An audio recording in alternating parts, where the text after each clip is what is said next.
Y'all been diving. I got a few dives in this morning, but I haven't been able to do anything the rest of the day. Because real life. Let's dive and die. Let's dive and die. Okay, so no more death today, please. We had enough of that last session. Which, by the way, last session, you completed your fight with the Patriarch, possibly the resurrected and reconstituted Patriarch of the air, one of the Patriarchs of the plane of air. Airplane doesn't sound right, but the plane of air.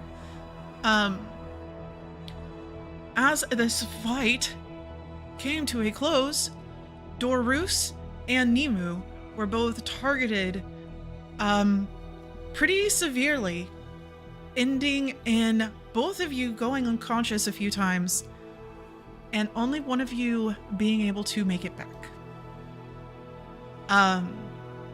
Nemu chose not to return to his body. However, with some brilliant work by Nice, you were able to keep his soul from being trapped in the shallows with Takarlis. So at this very moment, I honestly don't know where Nemu is. I don't know if he is in the pendant. I don't know if he is in the shallows. I have no idea where Nemu is. But we did leave off where I believe Ioway was still holding Nemu's body, and you had fallen outside of the area of the Octagon buildings. And I can't remember what everybody wanted to do, so I'll just leave it there.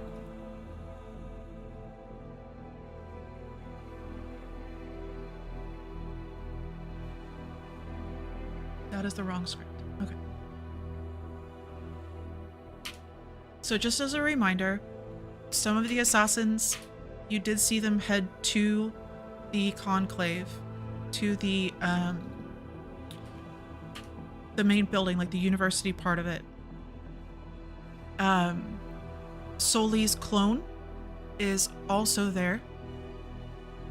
So there are other things to check on. And I don't know what y'all want to do with Nemu's body. Dorus, do you have something? For Nemo, I'd have nothing more to give him. What do we do? What size is Nemu's body? Like small? Small. We can easily carry him. I think we should bring him. We need to go check up on the conclave and other Soli. Is Nemu listening? Like Tim and I had some talks. Is he wanting anything to be going on, or is he wanting to sit on the sidelines at the moment? Yeah, he's just not. Yeah, he's gonna be sitting on the sidelines. Okay. Nice. Is it comfortable in the pendant currently? The teeth are reacting. Oh, maybe that's why he left. I thought it was because I didn't have enough snacks. Nemu's not here right now, so it's much more comfortable. We were sort of crowding the couch. I'm working on that. The teeth seem to be... I'm looking for the teeth. Where would I potentially be seeing them? So it's just another necklace that's around his neck. And it's more like shadows of ghosts that you just kind of randomly will hear words, not even full sentences. And some of the languages make absolutely no sense. It's ages from like 2 to 2000. And it's just random voices that you'll just kind of hear echoing through your room? Home? What? So maybe the teeth are this sort of ambiance I'm feeling. It's nice when you're left alone with your thoughts. It can get a little lonely, and now it sounds like I'm being left alone with many people's thoughts. I don't entirely understand what they're thinking, but maybe I can learn the language in enough time. And I don't know, I guess because now you're wearing a Yahweh, you can sort of feel what Nice is feeling. So you kind of feel him like searching for things, trying to like take notes and begin trying to understand the languages of the teeth. So you wish to stay? I'm pretty sure, I don't know a lot about the science and magics involved, but I need to be connected to a living thing. When we all passed out, I passed out too. So, yeah, you've been selected for the Nice body program. Thank you for agreeing to share your life essence with Nice. He greatly values it. Okay, Bipper. If you would like to discuss any of the fun things you can do now that you are the pendant wielder, I'm totally up for conversation. Why do I have a feeling that was pre-recorded? I've been practicing. Yeah, it's I like realized a totally different voice. I've been practicing. Does it sound more official? We're a very serious group, and I was worried that I was not serious enough for all these serious things going on. Well, I hope that you have a fun time there.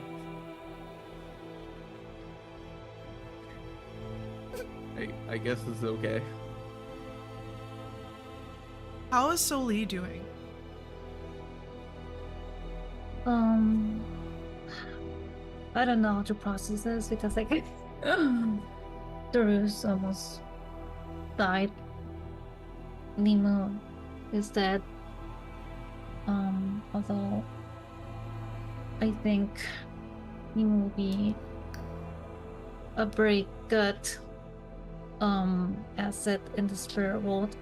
Basically trying to take it apart. So I'm not like really like devastated because I know that Nemo's still here. It's not, he's dead forever. But yeah, I was just wondering like where we should go. I don't think we should, I guess, stay here. Install. We should keep moving. Makes sense. We need to get going. How far, like time-wise, are we from? Yeah. Do we see it up in the distance, or? Yeah, I would say it's Temple? like, yeah. I mean, you're just outside the buildings. I mean, y'all were gonna crash into one. Yeah, that's true. Is there I anyone else from the ship with us? Like any of the? no, because the ship didn't crash. The ship didn't end up crashing. They rolled really, really good to keep it up.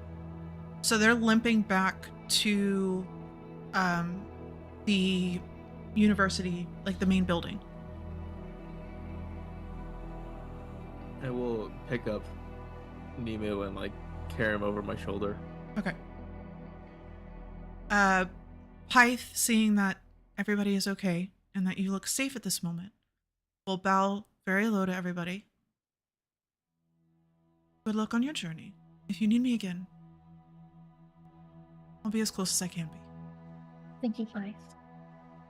And I'll Welcome, give him, sister. I guess, like a hug. But yes, like, Okay. Yeah. Yeah, he'll bow his head over you, yeah, and then just kind of dissolve away as they do. yep.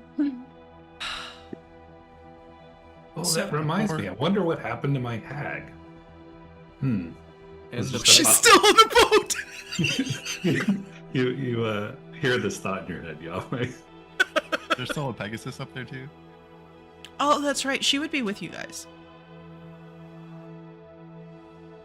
She's The Before- Pegasus or the hag? the Pegasus. The hag is still on the boat. She can't fly. Yeah.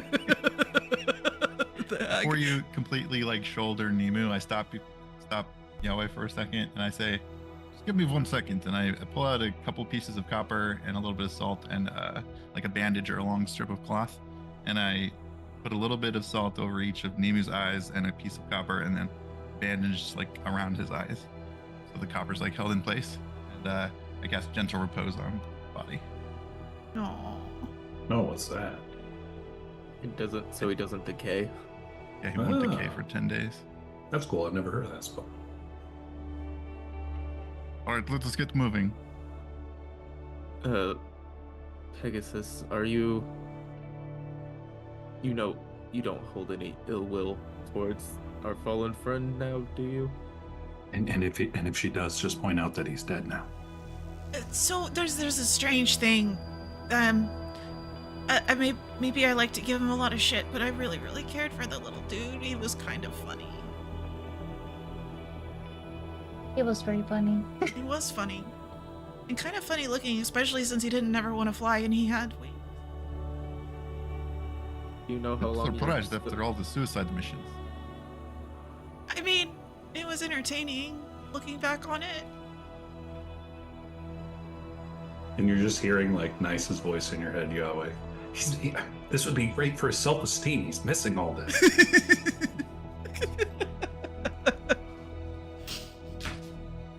I mean, it's kind of my job to push back, right? Make him like. You ever heard of Jiminy Cricket? You know, kind of just let him know that maybe not all his ideas are good ideas, and well, this one was the terriblest, and I feel really bad about not making him stop, or just, you know, scooping him up and throwing him off the ship, because then he would have actually flown.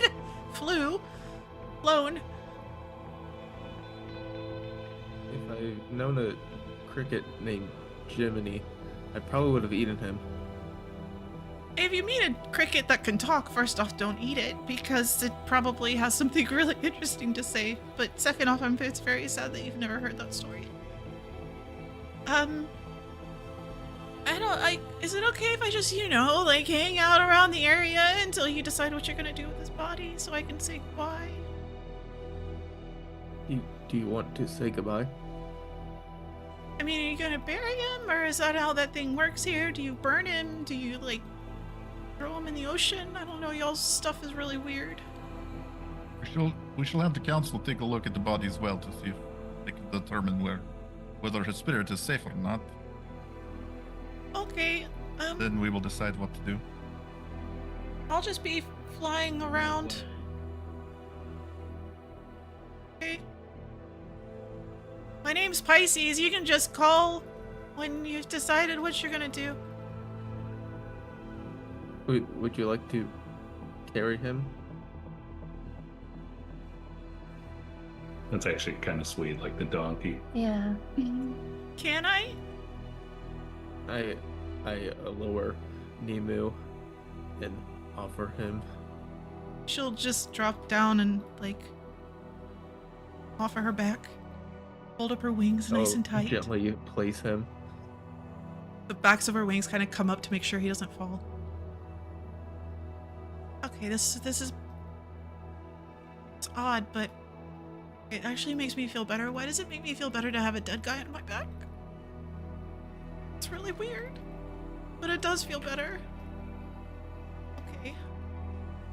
So she'll just follow y'all to the building. About 10 minutes into the walk, you see the ship's very slowly making its way back. And who's leading the march in? Oh, I'm going. Okay. Yeah. So just keeping an eye out. Go ahead and roll perception for me. Oh. What was An it? 8. An 8. 8. Perfect. Yeah. Who's second? I think Doris is probably trying to stay towards the middle of everyone. Okay. I didn't realize it would definitely be like. last. I didn't realize this would be like a long walk. So I would be generally keeping watch, but the heartfelt exchange of what's going on would make me uncomfortable, as I've mostly reverted to a childlike state in my Aw. afterlife. And so hearing all of this and talk, I probably would have like drawn the shades on the pendant, as it were. Okay. And I probably would not be paying any attention. Yeah, it's not a long walk. I mean, it's maybe like 35 minutes. We really went really far. Yeah. I Yeah. mean, I think sometime during that walk, I would like thinking ahead. We might have to fight again when we get there. I'm gonna cast Aura of the Afterlife while we're walking. Give us each like, I don't know. Yahweh probably doesn't need quite as much as me and Sully. okay. But I'll give me and Sully 4d6 and Silas 2d6 of you. Yay. Oh wow, very nice, very Thank nice. you. Yeah. So y'all roll your own stuff. Okay. thanks. Who? Okay, so I rolled 2 ones. of course you did. Of course you did. So, as you're walking, Soli, you walk right past this. Yeah. The second person behind her would catch it, as she's very intent on making it to see how the Soli clone is doing. She passes a very tiny, very close to the ground, a small prism of light. And whoever catches it can say, "Hey, wait, Soli." And it just begins to grow ever so slightly.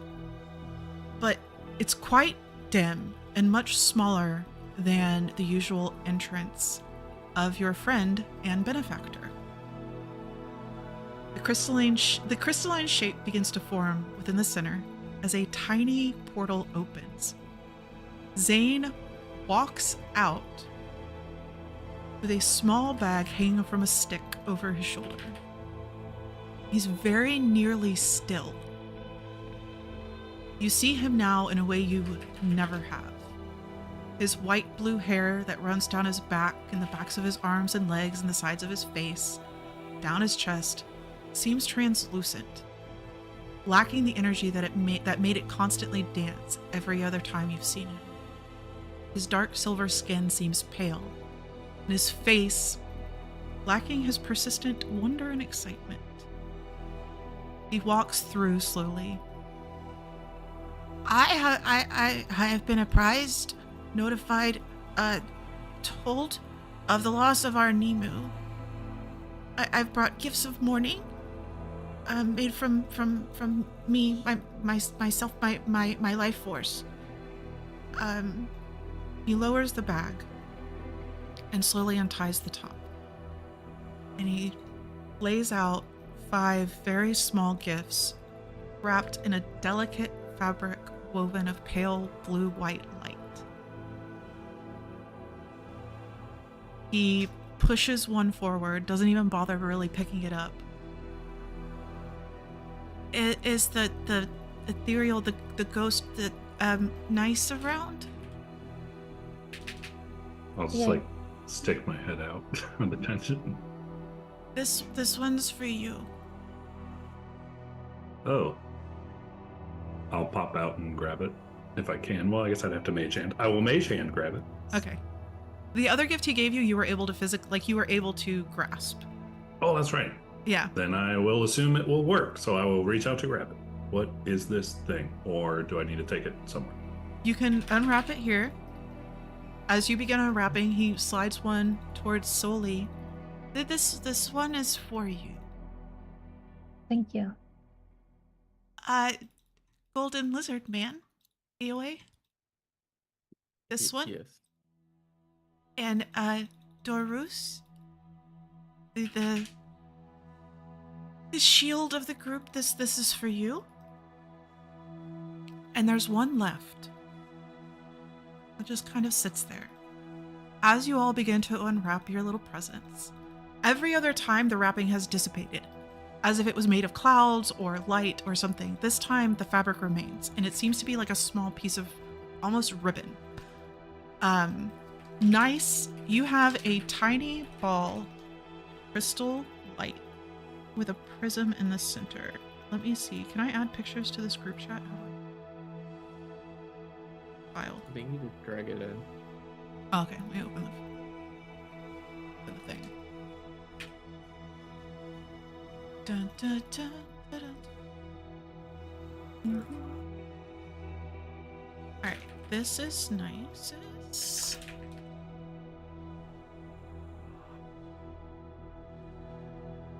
EOA, as you open yours, a rune made of light, prismatic light, just kind of floats up. That is yours. Soli, yours is different. As you open up the wrapping, it's like this beautiful rainbow, but it's contained within crystalled ice almost. It's the tiniest little ice particles, and it's constantly moving and shifting, very much like your cloud. So this is kind of what it looks like as it moves and shifts. It's just this little rainbow that kind of floats around. Dorus, as you unwrap yours, it is a choose not to unwrap it if I don't want to? Yeah.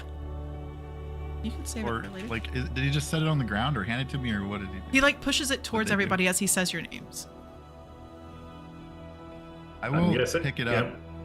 I'm guessing how short he is. That's like low on the ground. Very low on the ground. He's very tiny. he's like pixie tiny. I'd like to kneel down and pick it up, and as I pick it up, before I unwrap it, I want to insight check him. Can I get some idea if he's like giving up his life force to give us these gifts or something? Yeah, you're more than welcome to insight check him. Mm-hmm.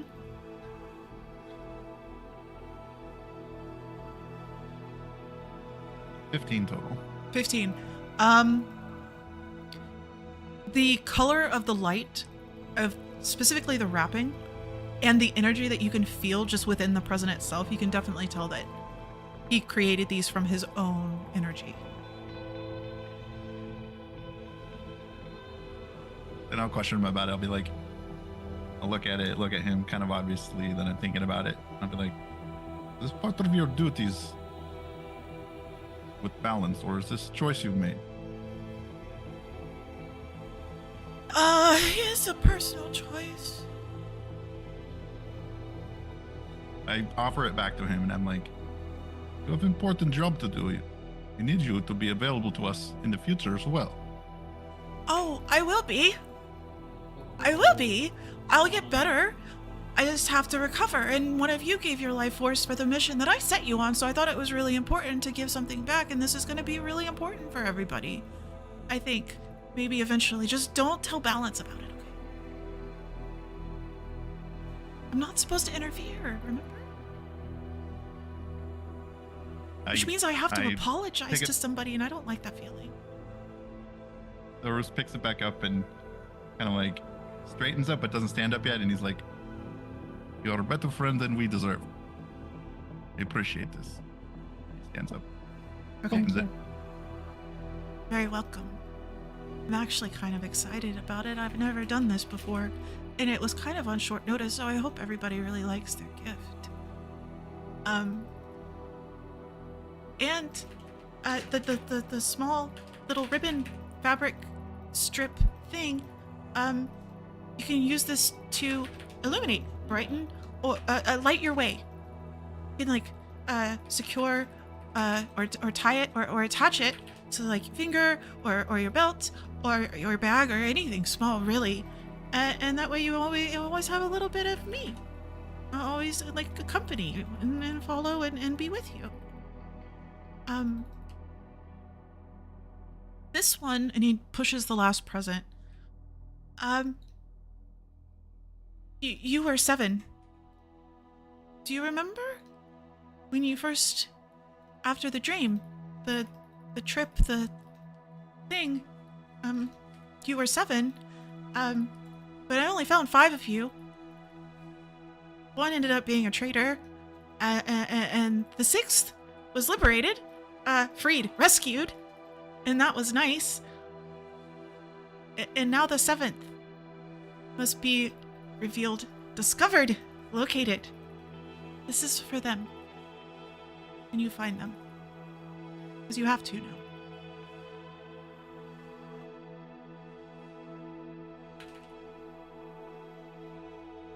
Okay, good luck on your search, your discoveries, and I'll see you again soon. Please get some rest. Saying Yeah. You sound awful. I'm gonna go spend some time in a star. That's good. Yeah. Probably, maybe even a pulsar or something. I'm really tired. Most everybody's will be more apparent than nice is. It's a bridge.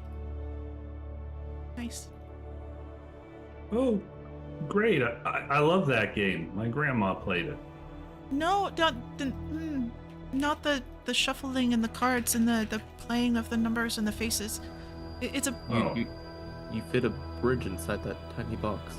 it's a rainbow bridge. Of course you can fit a rainbow in a little pearl, little crystal. Does my memory trigger off of the phrase rainbow bridge? I feel like Nice may or may not know about shit You're like more that. than welcome to try. I would say the DC is fairly low for this, especially knowing that you know so many children. 13. Oh yeah. It's the rainbow bridge. It's to connect your body and your soul. Oh, this might make many traversals easier. Yeah, you need something a little bit more physical for the stuff that's coming up because it can be really, really dangerous, like scary, even and tumultuous. Well, thank you for this. I will definitely love it as much as my grandmother also loves the other bridge. Okay. Bye, everybody. And he just slowly turns around and walks back through the little teeny tiny portal, and it slowly closes behind him. So the fabric you can use, it will shed dim light. It's not bright light, but it's enough to see by, like if you're sneaking around and you need a little bit dim light. Probably won't be spotted by by anybody really. So you can like pocket it for later use. It's great for reading at night. I'll put it that way. It's perfect to read books at night. It's like about that bright. limited use or one-time use. No, the fabric, the strip of fabric will remain light for a very long time. So it's a light in dark places where other lights refuse to shine, or whatever Yes. the quote is. Exactly. Nice. Exactly. It's a little piece of Zane. So this whole time, Pisces just stops.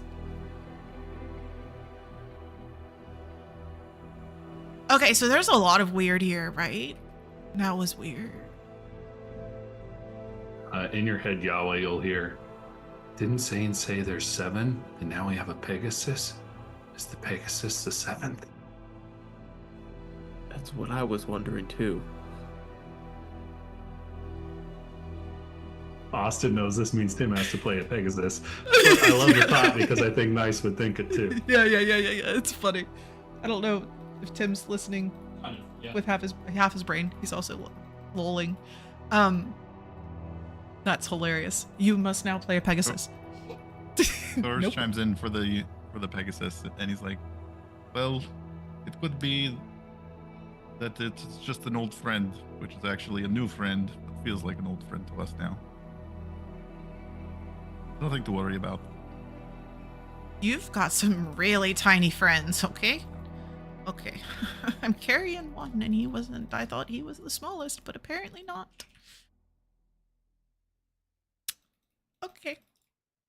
So you Friends with continue. many, including a small cat as well. Or sorry, feline. Scared of cats. That, by the looks on y'all's faces, that's not normal. Okay. We'll warn you before we meet. Okay. So, you continue on your way. It is quiet. Unnaturally so. Whereas the area around the octagon and the buildings generally is teeming with life. This place has been, it's like a sanctuary almost, the way that they kind of prune and get everything so that the animals feel safe here, specifically because what's right across the ridge, which is the Silent Rent, which, by the way, is right across the wall, not too far away from you guys, where GeoInvo his group is anyway.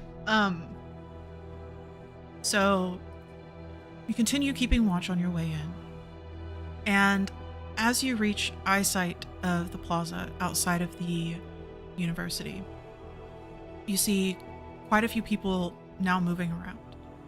Seems the fighting here has also stopped. As you get closer, you see that there is splattering of blood. There's bodies that kind of lay around the area. Many with their wide belts that denote their school, covering their faces.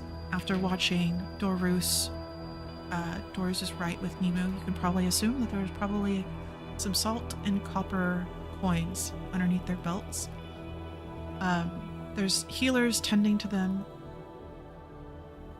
As soon as you walk up, a young student rushes forward. Okay, so I have to take you somewhere. Morgan is waiting for you all. And he like bows very lowly to Dorus. I will lead you. Okay. Is why we are here. Can we have someone to watch after the? Is Pegasus like unusual to see? Like, yeah, scared or something by a everybody's Pegasus? everybody's really busy, but you see a couple of strange glances towards her. Can you have someone to watch after our friend in the inn together while we're inside? Yeah. Macy, go hang out with a Pegasus. So another student runs over, and quite a few of the people that are out here on the plaza, they do bow to your group, bow even lower to Dorus, but continue healing those that can be healed, and seeing to those that can't. So Before we leave Nemo out here, I want to like pull the group and just be like, "You think we should bring him in now, or come back for him in a bit?" Let's not leave him. Right, we'll take him. okay. Fortunately, Pegasus, you cannot come to. Wait, you want Pisces to come? No, I'm telling the horse that it has to wait outside. Oh, okay. Okay. Wait, why can't the Pegasus come? They fit Atomos in here. I guess we can bring her. Do we normally bring horses in? No, it's like a university. They did bring Atomos in. Did we? Oh, okay. Fine then. Scratch the whole thing. We'll just take the whole group. Okay. So, Pisces shrinks herself as much as she can so that she's not like this huge creature that's walking through. But the double doorway is fairly large, and the Bane halls, at least, are wide enough. I mean, it is a scholarly place, so you can imagine there's not many narrow hallways here as people are constantly coming and going. You're led within the entrance, and there's more of the same from the plaza. More bodies, there's blood, scorch marks everywhere from spells or possibly lightning. You're brought through multiple winding halls, and Dorus, you would feel a sense of familiarity as you're being brought to the area where you did most of your studies, the necromancy wing. And you're brought into their library. Within the library, there are books and scrolls and loose pages and blood and scorch marks everywhere. It looks like a hurricane moved through this area. However, on the back wall, a large bookcase has been swung open into a secret room that is that you can get to through a small set of stairs. Just go through there. Morgan's inside. Pisces, you might have to wait out here. You might not fit. Yeah, I'll clean up the library or something.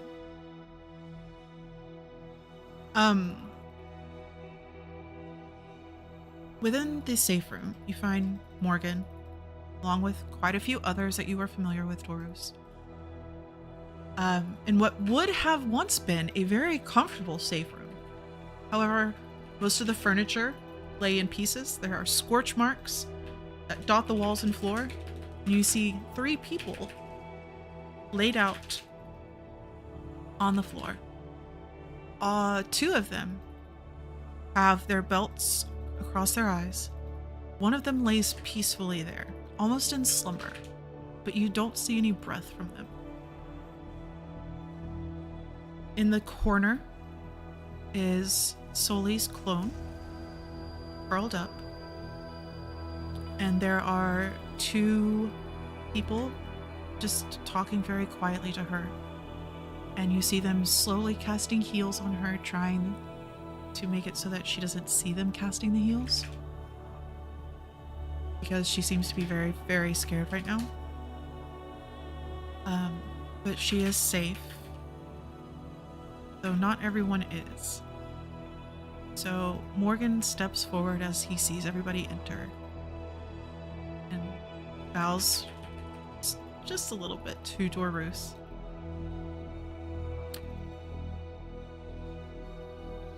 So you were successful. It would seem the threat is past in here, yes? Yes, we lost many in the fight. But the Do you have threat any is- crew or engineers or such for the ship? Should send them immediately. It was limping last we saw it. I will send word, but I'm going to assume that they're already taking care of it. I have not been outside of this room.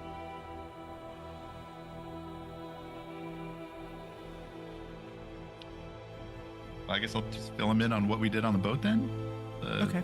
We fought against the sort of air being, elemental maybe, or an ancient creature of some sort.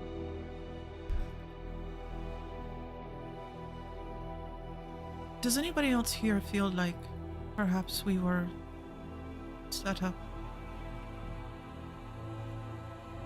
He kind of looks around the room for a second and is like, was anything specific taken or anyone specific taken?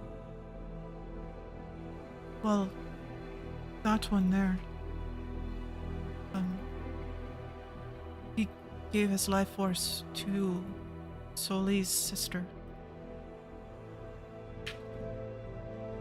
And that's the one that doesn't have his belt across his eyes. And the entire fight was for her.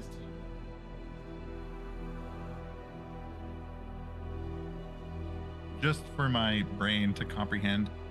So, we didn't send Clone Sully ahead here, did we? Yeah. She was on the boat with us for some time. She was on the boat with you for some time, and when you all went out to meet up with the creature that was following you, they took most everybody off of the ship for safety. Yeah, So she left with the rest of the people. So she left to be kept safe along with Adamos. Adamos is not in this room, but he would be kept safe somewhere. He's not in the very small room. Safer. I imagine if the Pegasus couldn't fit, Atmos wouldn't. Yeah. He's probably in a basement somewhere. And yeah, I think we could piece together. It would seem that the forces against us are quite adamant about reaching this girl. Rushing towards Quinn Sully. But we're not 100% sure why, are we? And he kind of like eyes over towards Sully.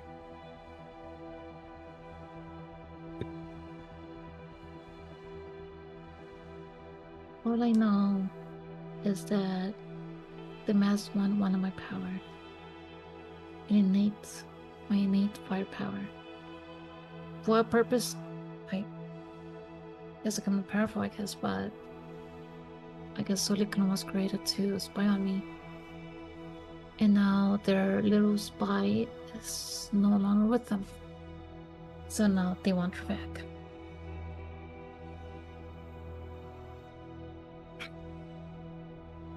By any means possible.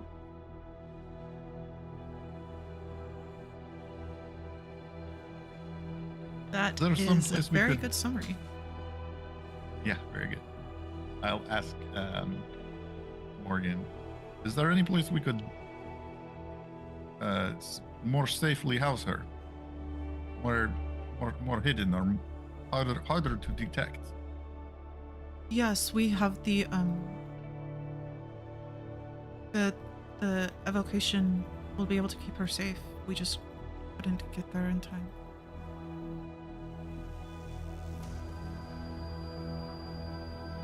What do you all think? Do you think she'll be sought after again? Will they send more after her? Probably. I don't doubt it. In your head, Yahweh, I'd say it seems like they went to great lengths to get Dorus, Nimu, and this clone. They've achieved their goal in 1 out of the 3. I don't see why they would give up now.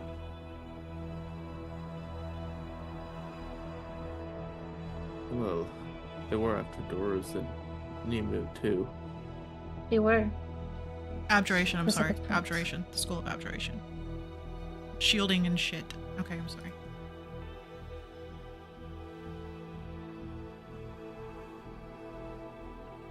They could still be after Dorus too. I mean, we all kind of have different origins and regions that we control, the powers that we do, and that we are continuing to wield as we mess with the weave and the essences around this plane. Is it possible that that is what they truly seek, is access to those powers?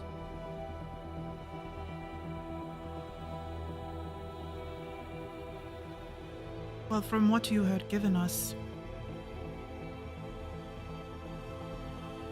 you. Sorry, I was thinking out loud. Sorry. Oh, I didn't even hear you. If you had something to say it. I thought you paused because my mic was open. No. I was just thinking. I just filled dead air. So if you have something to interrupt. Yeah, Doris is also thinking out loud, Yeah.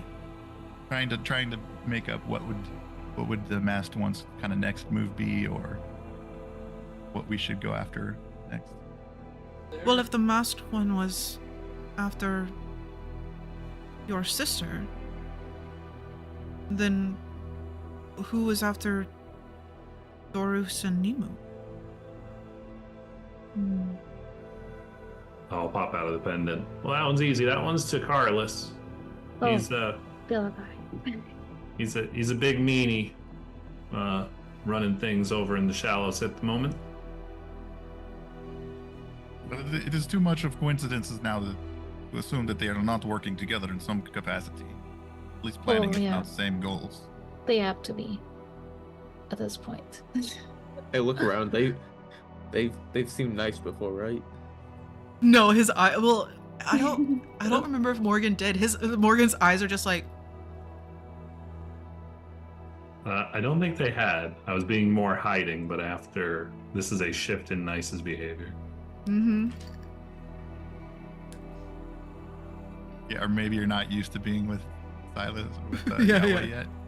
yet. Yeah, it's like a bit of everything. I've experienced more in the world. Nemu's death, feeling like, from what I observed, Nemu was a bit of a leader, so Nice is sort of autopilot, like, I help the kids. And then I'm like, oh, this group of kids lost one of their big leader guys. I'll help out. It's kind of like his vibe. That none of the information that you had given us previously made us think that any of them would work together. This is a change. It does not sound good for your health.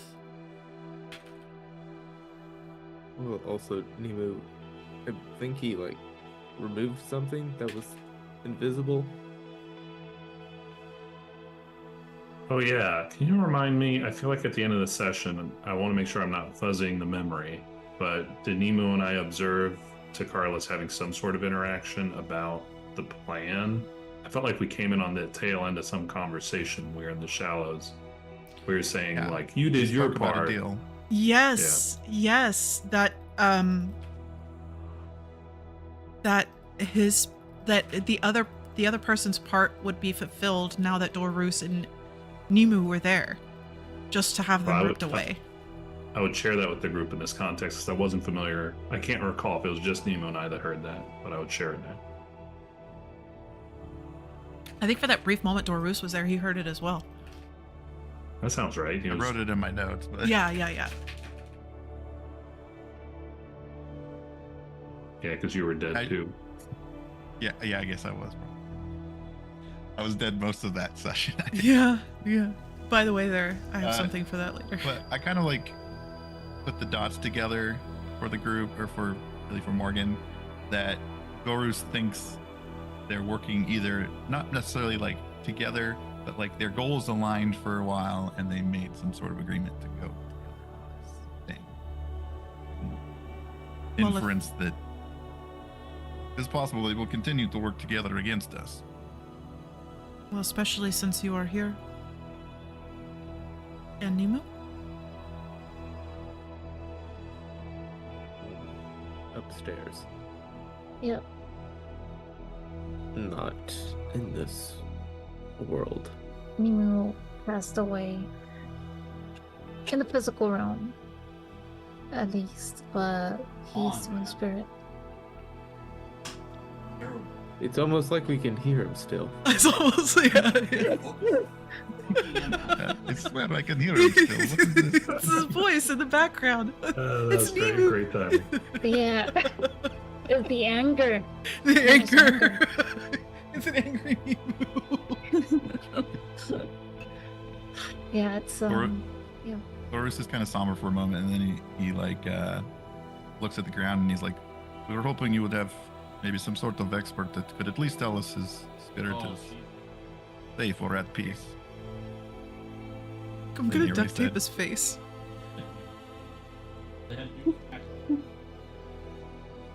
League is never good for anyone's blood pressure levels. Yeah.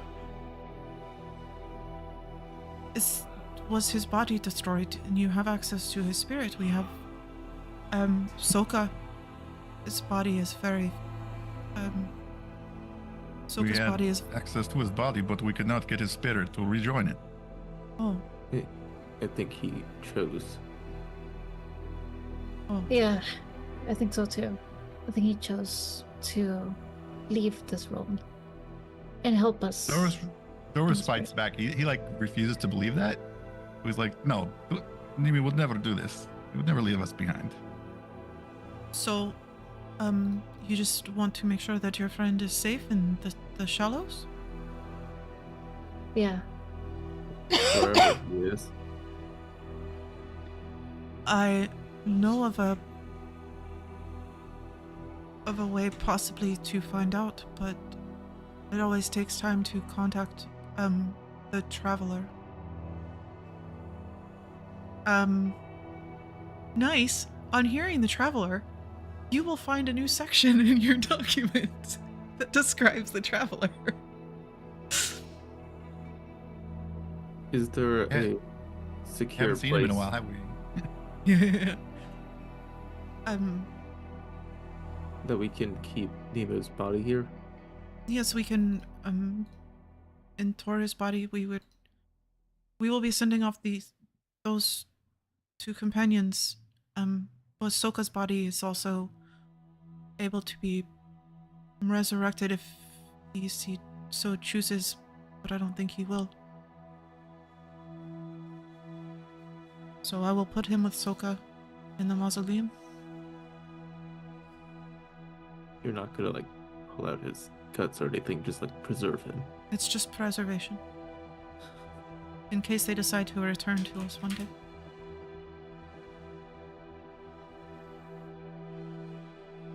I like the sound of this traveler guy. Yeah.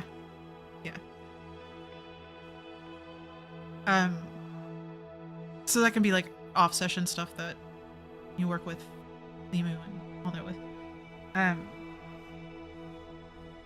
But also, just for nice, everything that he's been saying about Soka is that Soka gave his life force to save Soli, and his body is kind of free.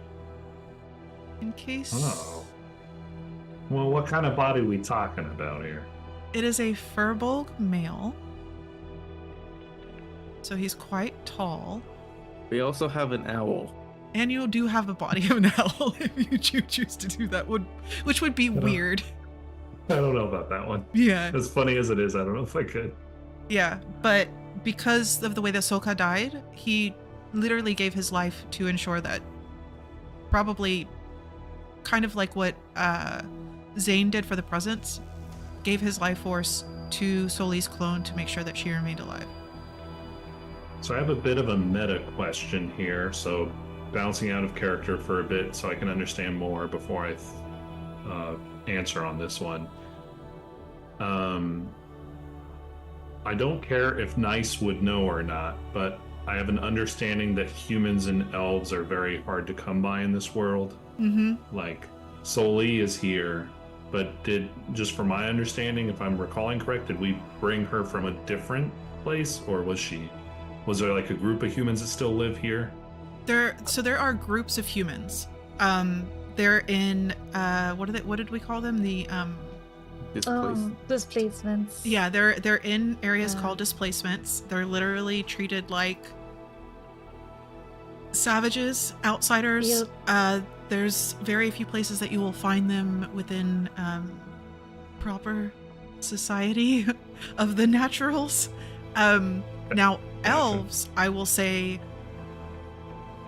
if there are elves that live still on Avenvon, they will never show their true face. Because to the naturals of Avenvon and to those, the humanoids from Phenovis, they are the enemy. They are the ones that led the Dreg. Right. So I think Nice is totally unaware of that. And I think Nice would more or less be interested in a body that he's becoming familiar with from his memories. So he would probably, that would be his hunt, is something. I feel like he's more likely to take a Warforged rather than a bestial race, just because he doesn't quite make the connection. Like, he sees bestials as like entirely different entities. For some reason, an elf body or a robot body are interchangeable in his mind, but like taking on the form of something else feels different for him. Okay. So he probably would not enter his brain with this like free body up for grabs sort of. Yeah, because he offered it for Nemu as well if Nemu's body had been destroyed. And knowing how powerful Dorus is, probably just assume that Dorus has somehow preserved the tie to Nemu's soul. What? Are you calling me? Oh, wrong baby. Yeah, out of character. Do I like know how to do that? I don't think I know how to do that. You might be able to figure it out, because as of this moment, you are probably the most powerful necromancer that you are aware of on Avenvon. My boss is standing right in front of me. He may have more knowledge than I you. don't think Doris would feel that. I don't think Doris would feel that about him. Yeah. But did your boss beat back a patron of the air realm? No, he did not. He hung out like a chump. He did. So he is You know more what I'm saying? knowledgeable. He is more Crazy learned. Sully. Yeah, he's more learned than you. He is more wise, but he does not he has not been able to manifest the power that you have. Y'all have had a lot of aid with balance, Zane, taking on the items from the creatures that you've killed. All of these things have increased your power so much faster than everybody else.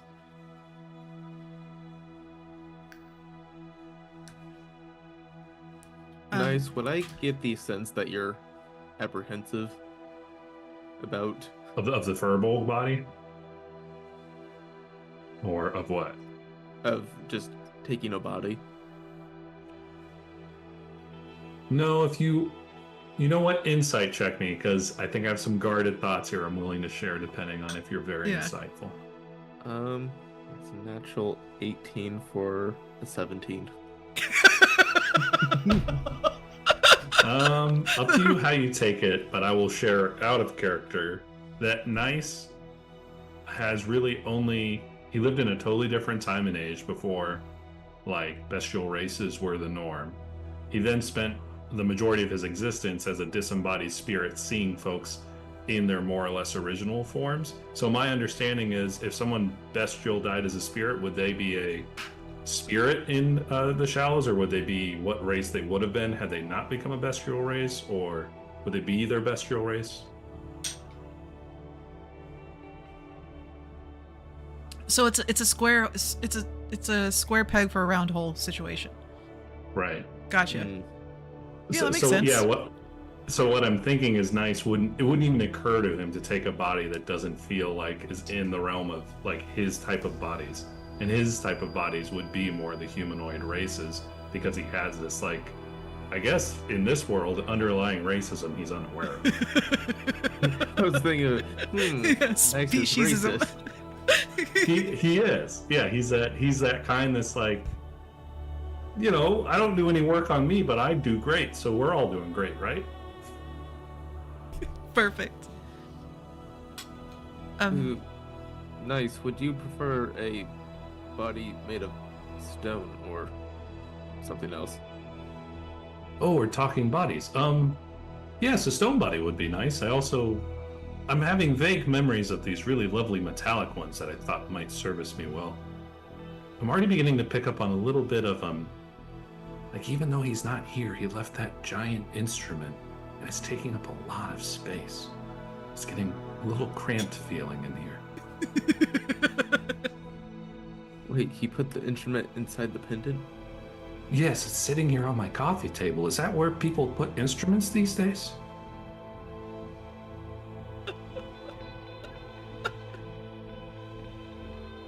Do you think he would mind if you threw it out?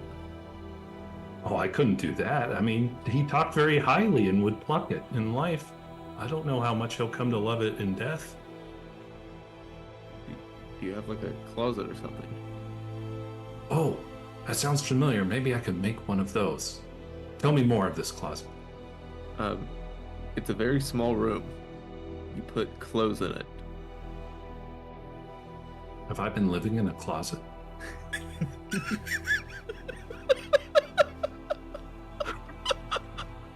Thank you, Yahweh. You've given me much to think about.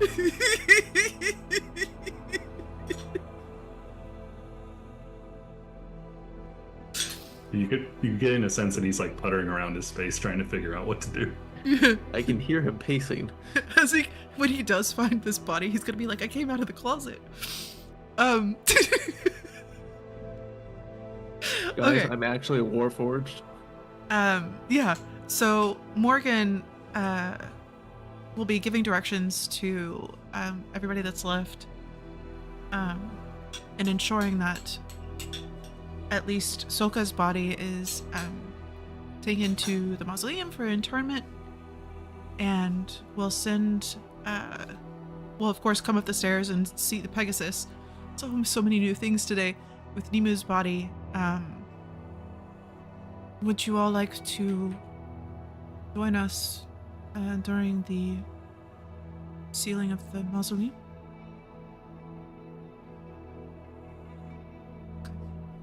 Yeah. Would be an honor.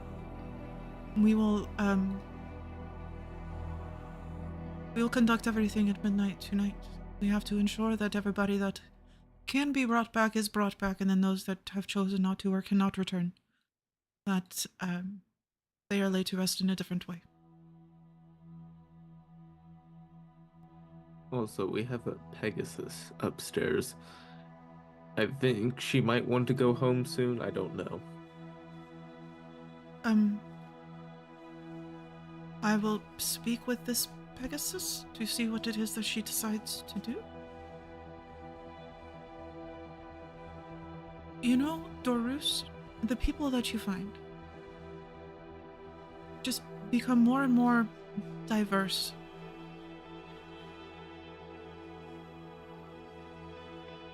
Perhaps that is the benefit of our party. Well, I am proud of you, Mission. since you never left the library or my side while you were here. Has been a very strange journey. I'll give you this. Alright, well, I have work to do. Dorus, your quarters are free. I will have the quarters close to yours cleared out for your party, so that you may rest until midnight.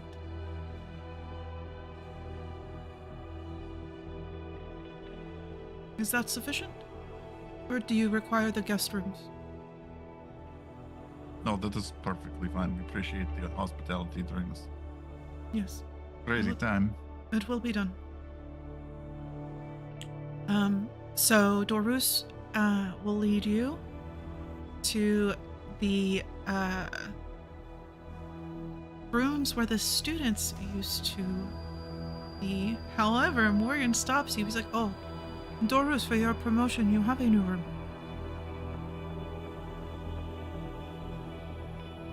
I haven't even been here in months. You still received a promotion, did you not?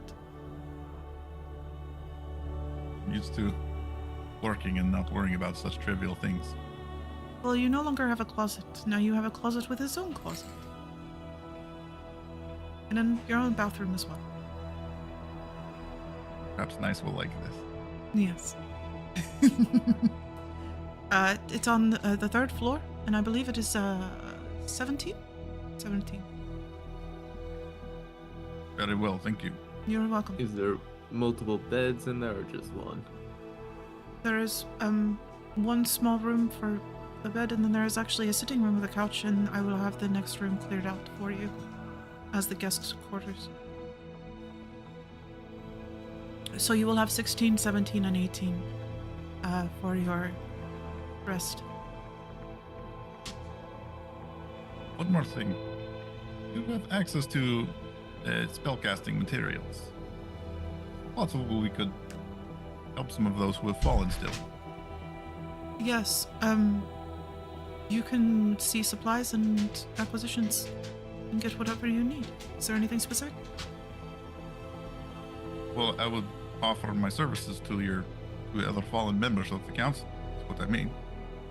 I do not have the materials to spare, but if you have materials, I will obviously offer my knowledge and expertise. Help. Yes. Anything for the aid of the Severius Octagon is you're more than welcome to take anything that you need.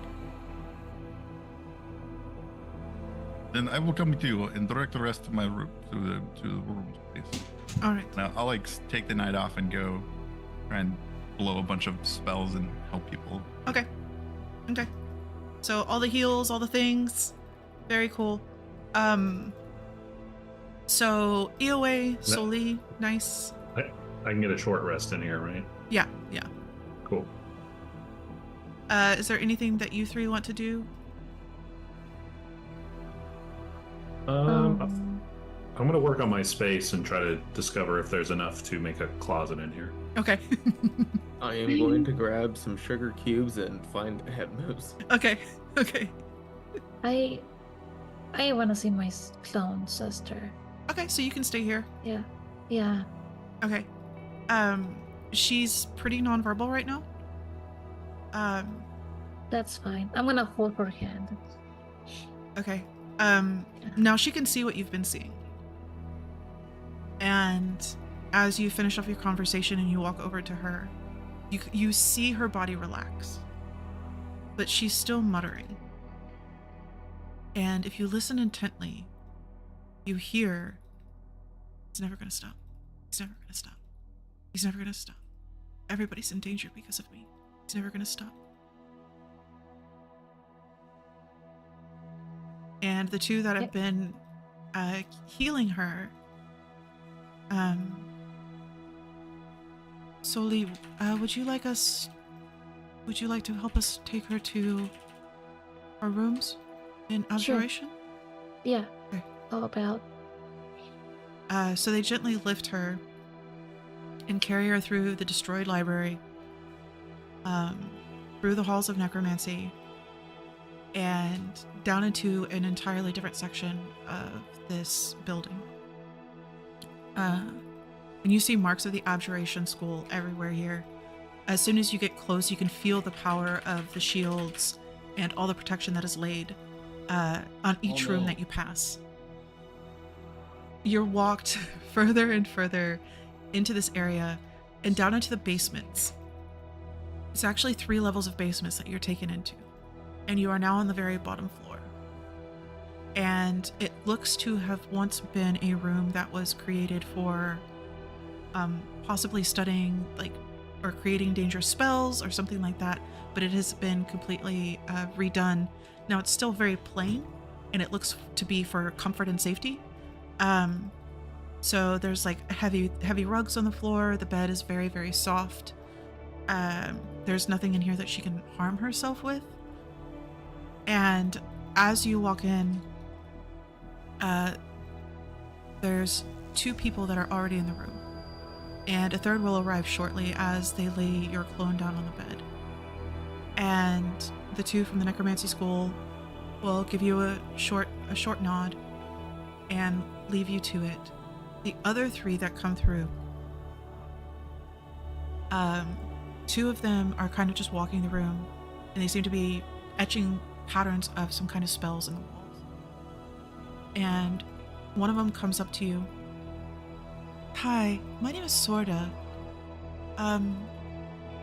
This is your sister, correct? Yes, hi. Nice to meet you. Hi. We're going to be preparing the spells to ensure she cannot be tracked. Nor will anybody be able to communicate with her telepathically. My concern upon having gotten notes from Morgan about her condition is this will also prevent her from being able to see through your vision. Which is good in a way, but could also be very traumatizing for her. So I was wondering if we could have your permission for her to, anytime that she needs to contact you after she decompresses and finishes healing, if we could bring her out to have her contact you. You have permission. Okay. Yeah. It will only be for short periods of time. That way, if anybody else tries to contact her in the same way, it has less of a chance of happening. So, Okay. Is there anything that you would like to have here for her comfort? Is there anything that you can think of that she would prefer? Colors or something to do? I don't know how long that you knew her. Well, not long, really. So I don't know if her interests are different from mine. Well, what is your favorite color? Oh, that's difficult, but I guess I'll have to say aquamarine. And sweets. Sweet. Anything that's sweets, yeah. And then I'll go to Soli, Clone, and whisper to her. I know that they won't stop. And they'll do anything to try to get you. But I won't let them. You hear? I won't let them hurt you. She suddenly turns to you and opens her eyes. And in that moment, you now see yourself over her as you're also looking at her and y'all are sharing vision. Yeah, It's so dangerous. it is. I know. It's so dangerous. We'll See- face it together. Don't worry. Okay. I will protect you. Okay. You You're won't safe. stop coming. I know.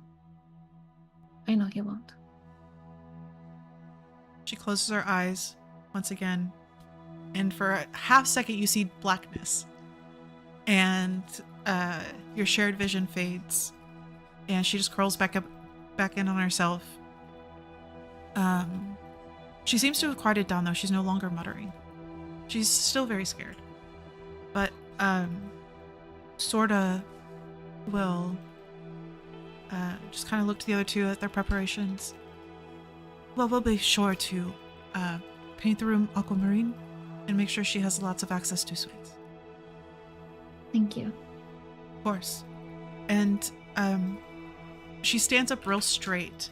She doesn't know if you can message or have sending or anything, but she stands up real straight just so you can get like a very good idea of her features and everything.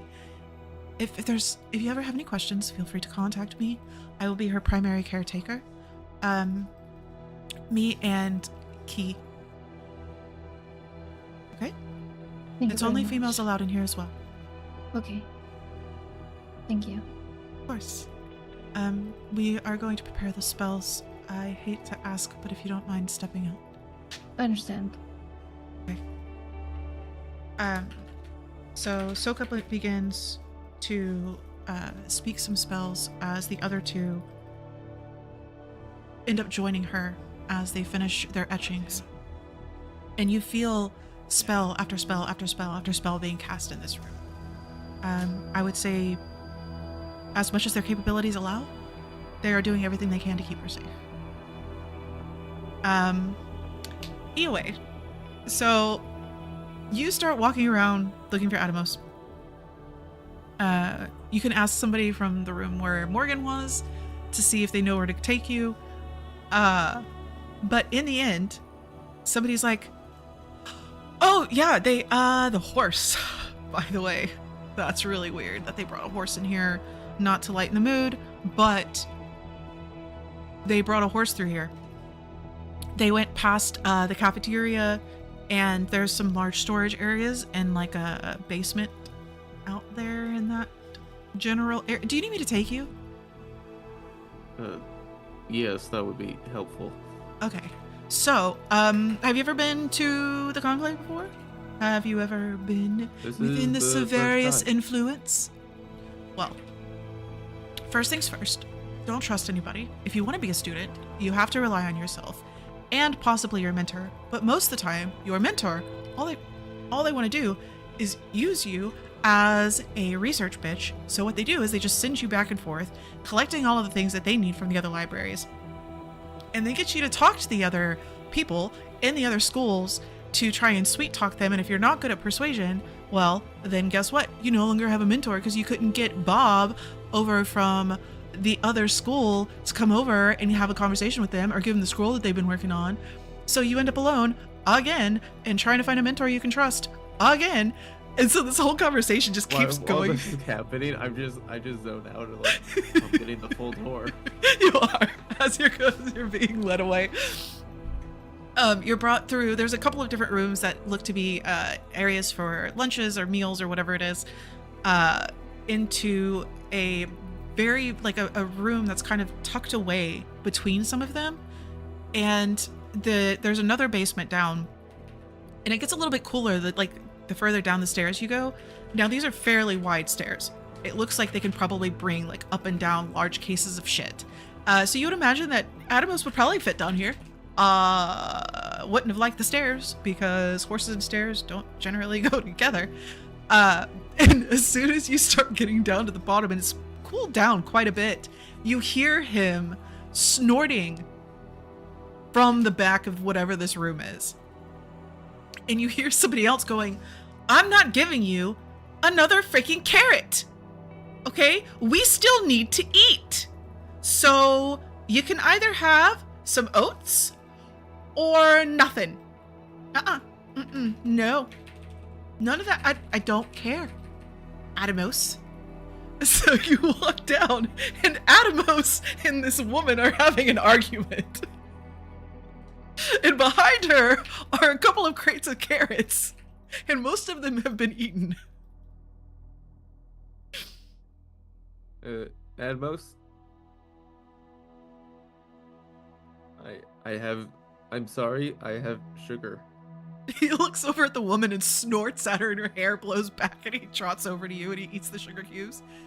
And he's trying to decide if he wants to like give you a horse hug, which is just his head like pulls you in or not. He turns his head away as if he's been hurt. I'll give him a hug. He'll hug you back. So this lady looks at you. She's like, hey, look, I know it's been really difficult. I don't know what happened up there. There was a noise. I heard and felt some really terrible things. But I would suggest next time just taking him to the We were in the sky. Still, take him to the fight. He was trying to bust down the door to make sure that he could protect me, which is very sweet. But he's a fighter. Well, you were very lucky that Admos was here because you don't want to see the guys up there.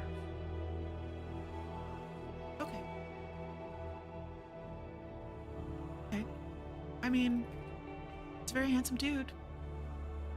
Poor horse. And she just smacks him really hard on his butt, and his tail twitches, and she's like, okay. And she like kind of slides you like a little bundle of carrots. Don't let him have them for a while. Have you ever seen a horse try to puke? It's not pleasant.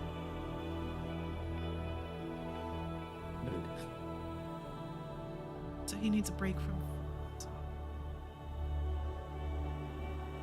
Well, at most, we can leave the basement now. Finally get you some fresh air. He walks past you, just pushes past you, thwacks you with his tail, and just starts trotting up the stairs, and then remembers he hates stairs, and he stops, and he's like, Do you need some help? he just bobs his head. It's like, yes. I'll lead him up. He closes his eyes, and you can hear his host like smacking every stair. I don't know why he's afraid of stairs, but It's fun to have phobias. it is water and stairs. So you can take him out if you would like to take him out to the grasses and the fields, just to give him a break. He'll look kind of apprehensively at all the destruction, and just kind of seems a little bit sullen. Not sure why. He doesn't enjoy being outside for the time I wonder if he will enjoy the Pegasus. though. Oh god, he already tried to like preen to her. Okay, Dorus. Supplies, healing. You are everywhere you go. It's almost as if like word of your promotion and what you've been doing has somehow circulated through the school and through everybody. So there's this weird dynamic of people that you used to give deference to now bowing to you and making space for what you want to do. It's a little, I would assume it would be odd, especially considering that you were pretty much a loner here.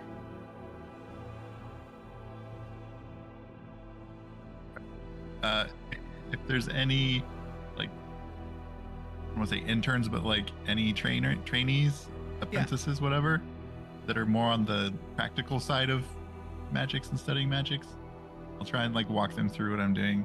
I have like a bunch of lower level spell spots and 2 4th levels, so I can, if they'll give me the diamond dust or whatever, I'll cast a couple revivifies on people. Oh, okay, cool. If they're able to, like, bring some people that are really hurt back from the dead almost. Okay. And then just minor cure wounds all over the place. Yeah, there would be Normal spiel of like his normal spiel of like, it does take quite a lot of energy to heal in this manner, but it is very powerful as well. Like his eyes go black and his skin goes a little gaunt while he heals this guy on the forehead. Trying to like show some of the other necromancy school people what he's used to. I can't channel that much of it. It's your secret.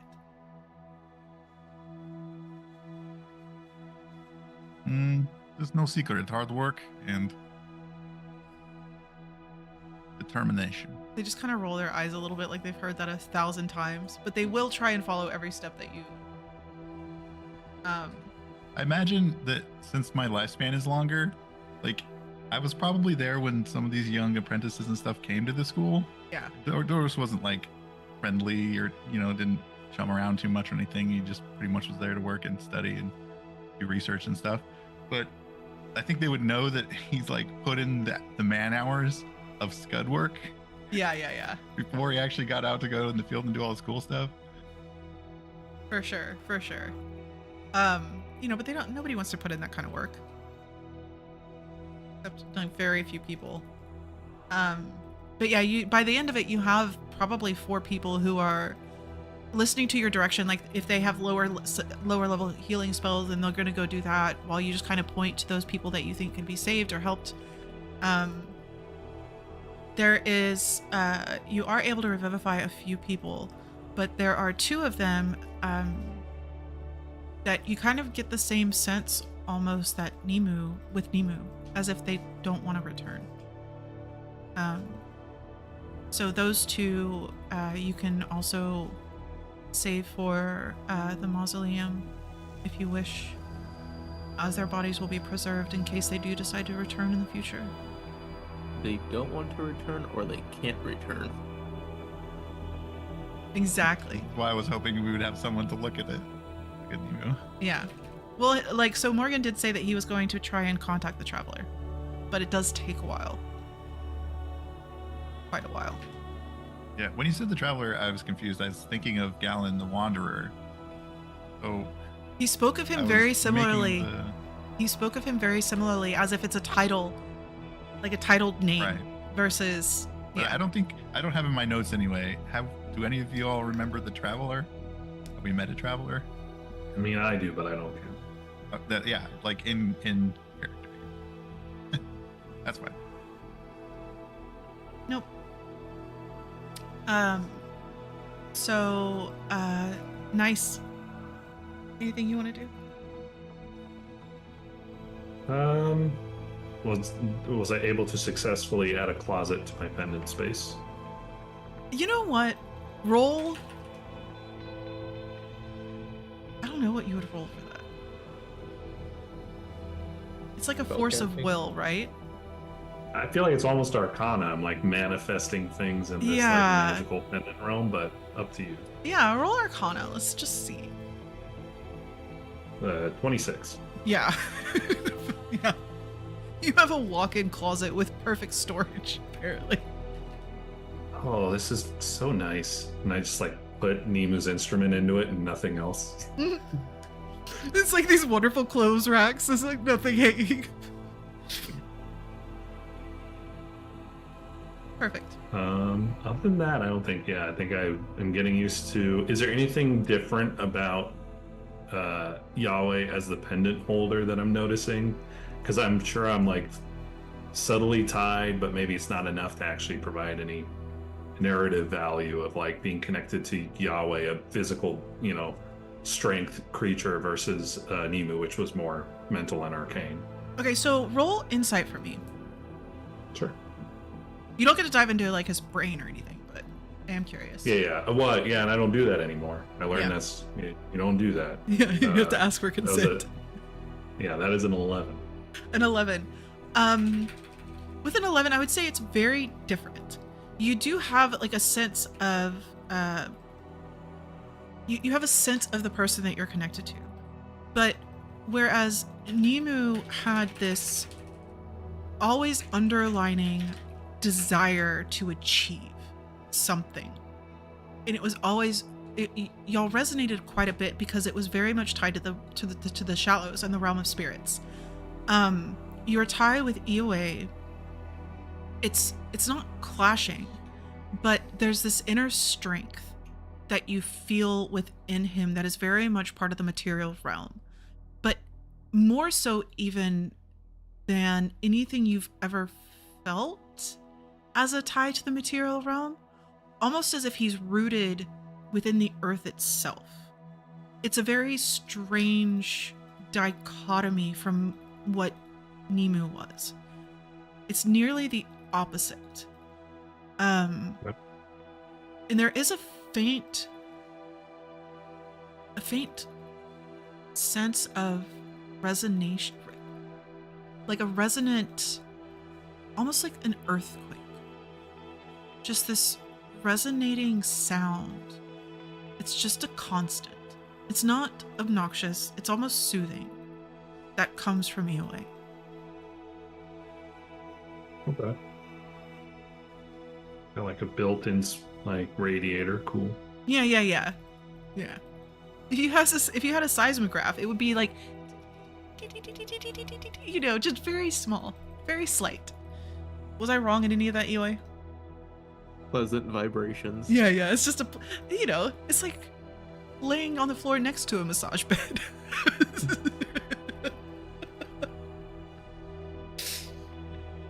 Anyway, I say we take a quick break. Is there anything else anybody wants to do before we get to the interment? Okay. Take a quick break. Some water. Do the things.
Reminder, none of us can die now if there's 7. Yeah. Yeah. So I was looking through all of the old notes, specifically session 1, actually. And I remembered that there were more of you than Zane had found, because he had made a big deal of it. So there were 2 missing. And I had the names written down somewhere. I don't remember where I wrote them. Anyway, so there were 2 missing. One of those was found, which was nice. And there's still 1 missing. So it makes sense that you have to find the 7th, right? But if there's another one, I don't know how that's going to work. Zane's going to just freaking go crazy and be like, that wasn't part of the thing. So maybe you aren't the variants. These are weird, man. Yeah, exactly. I mean, of course, being Zane, he'll make it fit. He'll be like, oh, so you're not the variants. You're this group. You know that one guy that died? Well, he wasn't actually one. Yeah. It wasn't actually part of everything. And you had a traitor. You've been the righteous 8 the whole time. Yeah. That's what it was. The righteous 8. Are we sure it's not Kaya? Yeah, true. Kaya is, she stayed behind to... What did she stay behind? No, she's... In Torah? Oh, did she... I can't remember. Did she stay in Torah? I was going to have her stop and do research for a long time. Because y'all had asked a while ago to have somebody that y'all could contact for research purposes. And that was going to be her. So maybe she did come with Soli's clone. Yeah, I thought she did. Maybe Okay. she stays here in the academy or whatever, becomes a student. Yeah, that makes more sense. Okay, so yeah, Kay is also going to be here to take care of Soli's clone. So as the night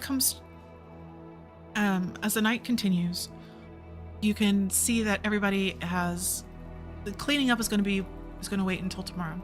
There were too many people to take care of. There were too many people to heal. They have an entire area of the medical wing right now quarantined off for those that the souls would not be able to return to the bodies at any point. They have been completely severed, and those will not be put in the mausoleum. They have different burial rites for them, but for those who will be put into the mausoleum and, for lack of a better term, put on ice, there is a large building that remains outside of the Circle of 8, the different towers for each school. And it is, of course, 8-sided, but it is quite large. And as everybody gathers outside of this building, the door is open, but nobody seems to technically enter it. There are multiple different sizes of beddings that have been made for each of the bodies that will be entered into the mausoleum. One of those being Nimu's very small bed. And especially Dorus would notice that there's only 7 council members present. There seems to be 1 missing.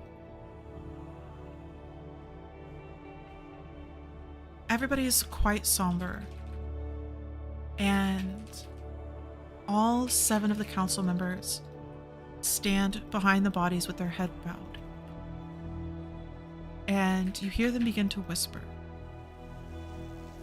And then all around you, others bow their heads and begin whispering in a similar way. And you realize that they're all saying experiences that they've had with the dead. The most wonderful things that they can remember of these people. And it's almost as if they're speaking directly to that person as if they were alive. As if they're trying to recreate that connection to the material realm for the soul to follow back. Now, you are more than welcome to add, Dorus, if there's anybody that you recognize of the dead that will be interred. You are more than welcome to add your own words. And for those that wish to add any words for Nimu, you can. Pisces will lower her head and whisper as well as she can a few words for Nimu. Her best experiences, mainly making fun of him because he won't fly and sends her to her doom all the time. And that she wishes for one more adventure. So the whispering goes on for quite a while, probably a good 20 minutes. Is there anything anybody wishes to say aloud to the group before this ends? For Nemo, I'm going to just reminisce on the times we spent in Atora. And like the chaos we first caused when we first entered the city. Trying to create a band. Okay. Yeah, I will remember that too. Okay. Yeah.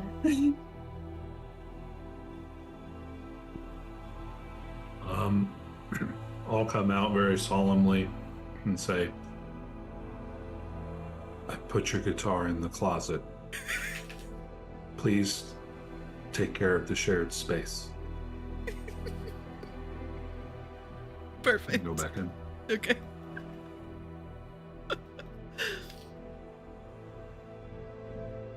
Anything for Dorus? You don't have to. It's just an offer. You can whisper sweet nothings to... Yeah.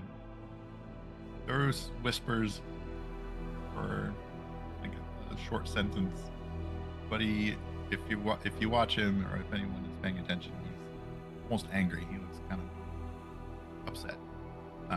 Not like happy memory. He's like yelling at the dead guy. Oh no. Pisces kind of sidesteps towards you and wraps one of her wings around you if you will allow it.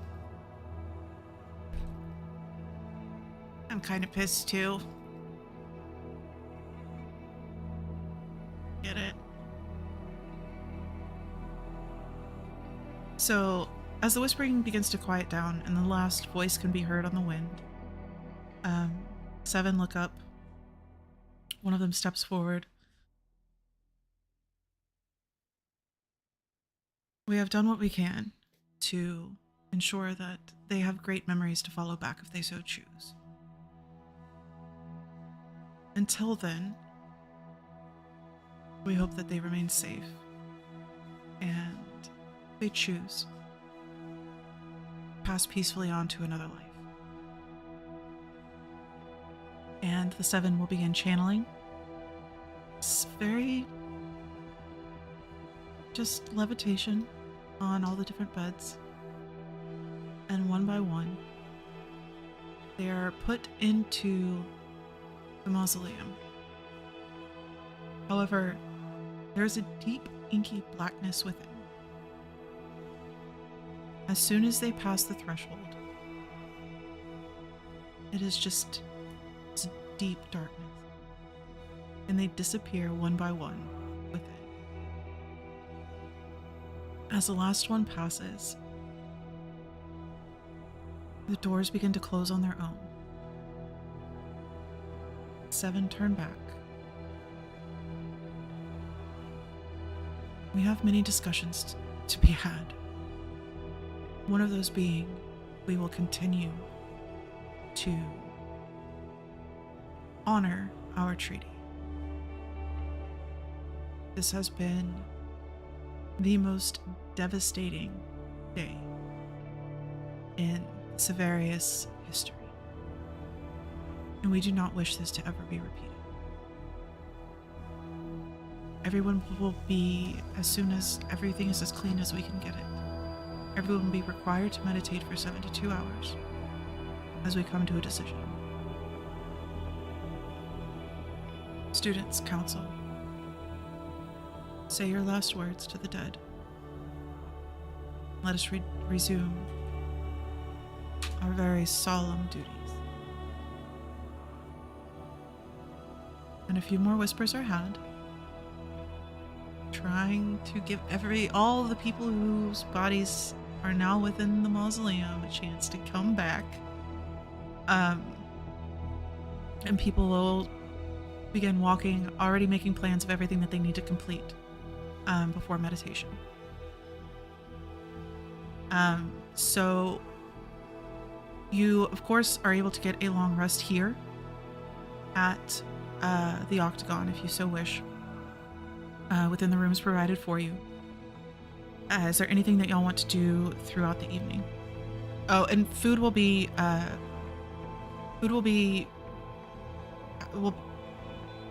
there will always be food ready in each of the rooms for the cafeterias. Just as people are completing their jobs or whatever, there's just a constant flow of fresh foods coming out to make sure everybody has the energy and is fed well during this process of trying to get the university back to the way it was.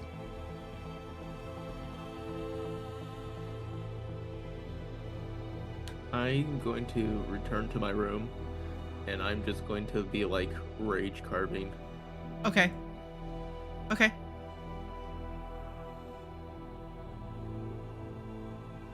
I think Doris would want to like get the group together, decide our next move. Private. Okay. Even though he knows the council may ask him to do something else. Okay. I think I'd be writing like a greatest hits sort of comments I heard about Nemu and putting them between the strings on the instrument. Oh, I love that so much. It's so good. That is so cool. I think I'm gonna go to like a quiet room and just meditate. Okay. Yeah. Do you want to do that after EOA brings everybody together? Or Yes. Dorus brings everybody together? Dorus, yeah. Okay. So Dorus, I would say it's well past midnight at this point. It's like, probably like 1:30 in the morning. I'm sure everybody is beyond exhausted. I will say this for Dorus. I have a thing for you, and I'm sorry.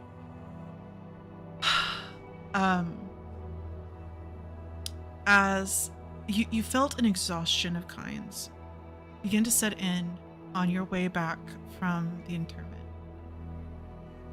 As the adrenaline and the shock of all the events kind of wanes, a sense of wrongness sets in.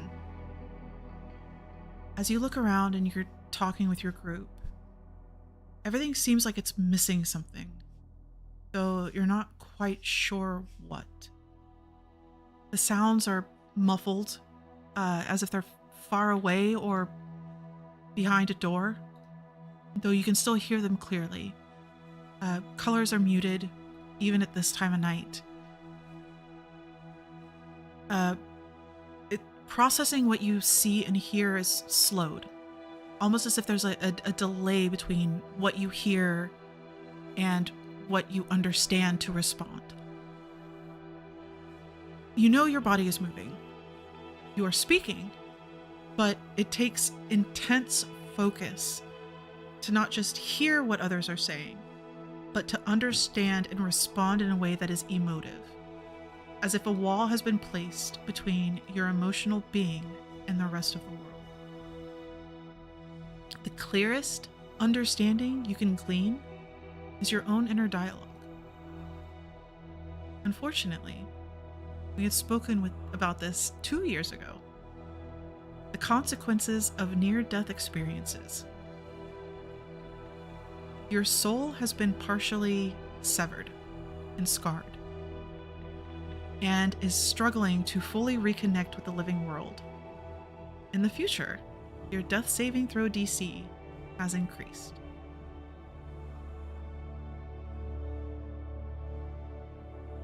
And it may be difficult to emotionally respond to others. Your emotions can rage, but having that connection with others may be difficult in the future.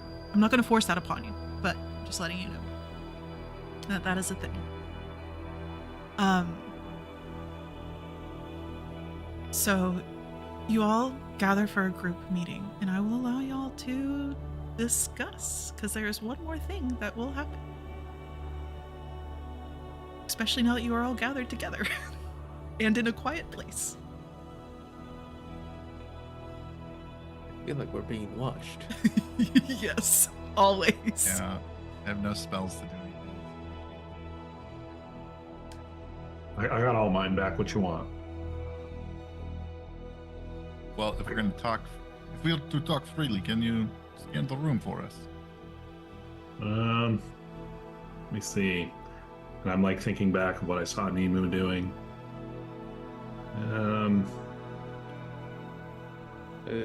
Nice. Does this help? I like stand up and like do like a spin around. Oh yeah, that's super helpful. I'm like saying, just like to be encouraging. I could make us invisible. Yeah, I'm worried about outside listeners, if you know what I mean. Yeah, I don't have anything like that. Sorry. Yeah, I'm sure we.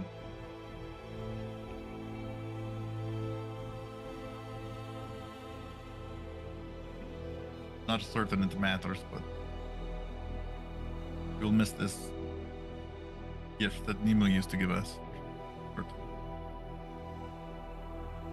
sure everyone else is in their own thoughts. Yeah. I'm definitely in my thoughts. I'm not allowed to go into others anymore. That is the right move. It is their thoughts.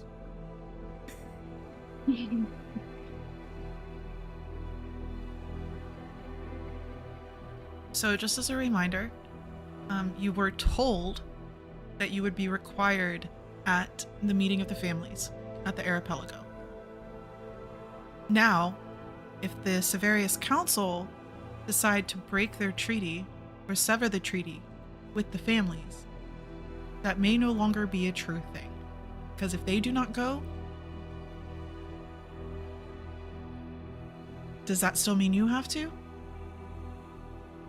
It was more of a understanding you had with the Severius Council or with the Severius group itself that you would be going with them. So it may or may not. Well, it's always up to you whether or not you go, but that is on the checklist. At council, we were supposed to, for the meeting. We just saw they attacked this place. That place is most likely a trap. Probably. The meeting is likely in some place neutral, yes? And this was well, they just attacked us out in the open. But that's what... I mean, I don't know the involvement of the families with this, though. Isn't the council a neutral place too? Yeah, do we know where the meeting was gonna take place at? It was the Archipelago. Yeah, it was at the Archipelago. It's supposed to be. It's outside of all the families. It's encircled by Antora, but it is not part of Antora. It is supposed to be a neutral meeting place for the families. From what you understand, is they were going to all the three most powerful families were going to be offering a bid in for you to represent them. Antora has tried to claim you. However, because everybody was born in different areas, multiple families have tried to also claim you as their group. Yeah, we have a room full of gold in a bank somewhere waiting for us. Yeah. We're not going to accept it. Sugar daddies. Lots of sugar daddies. Horus is like, I feel as though we should go to the meeting whether the council wishes it as an official envoy or not. Is probably will be a telling experience to see how they deal with each other after this aftermath as well.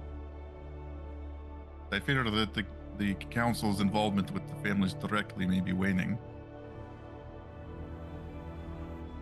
Are you saying we should go? Yes, I think our group should go either way, personally. This group is not my decision alone. If we do go, I'm not representing any of the families. Same here. I don't have a family, so I don't see how I could represent one.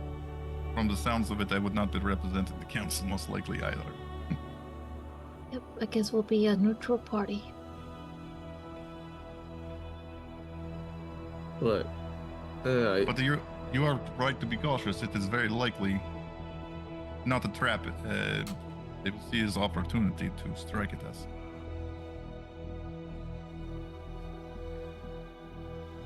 I do not think we are ready to go head on into the spirit realm or face the masked one directly. Oh, no. I don't even know how we would, but I think it is maybe the next step to unveil more of the puzzles.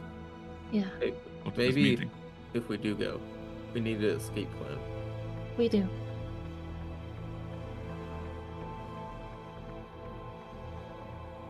You have keys. Hmm. It can bring us to a place, well, we plan ahead of it. Very far away from here.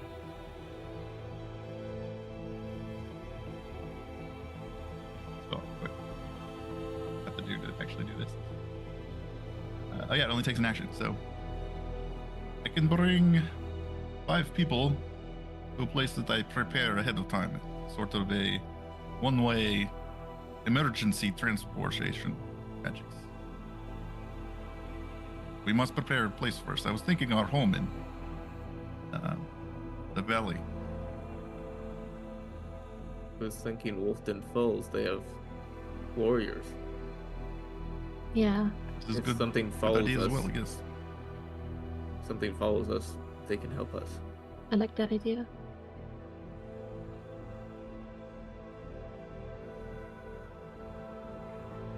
Kind of taking liberties on this spell.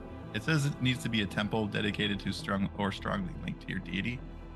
But I feel like I could put some red crystals up and call it a temple, kind of wherever, right? Like, Yeah, so you do know that there was that tower outside of Feely Fields that could have been considered a temple, though most of it is destroyed, it doesn't matter. You have actually run across multiple different areas that would have been dedicated to Weejoss. Okay. So I believe in all the ancient areas that you pass through, there was a temple or some kind of symbology for Weejoss. Well, my thinking is Wolfden Falls is like way out of the way to get back there right now. But I guess we could use didn't we have a key to the seat there or whatever? Yeah.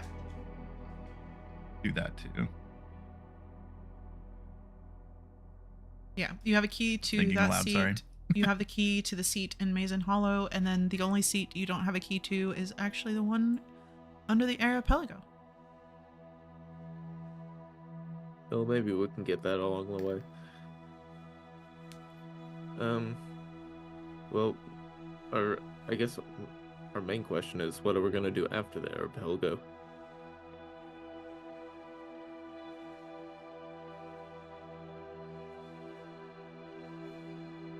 I think we continue on our path. We continue visiting the landmarks that we've already been seeing.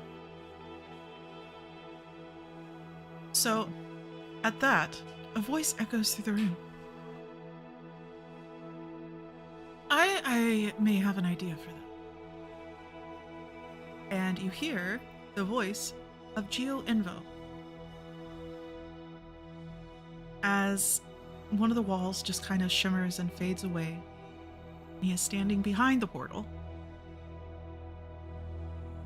I know we haven't gotten along before, but I have been reminded that I have been not following my own path.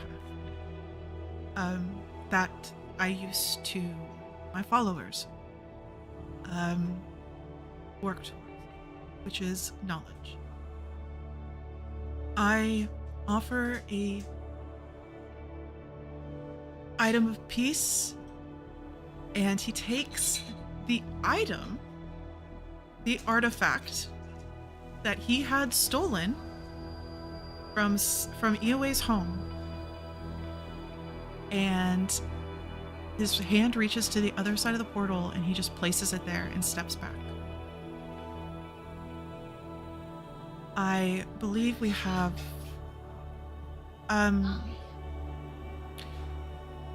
some discussions to be had. I have knowledge to share, and Ioe I apologize for my relentless pursuit of becoming what I used to be. The knowledge that I just immediately draw my sword and point it. it is my understanding, and he just kind of raises his hands, that the Masked One and Takarlis made some kind of pact.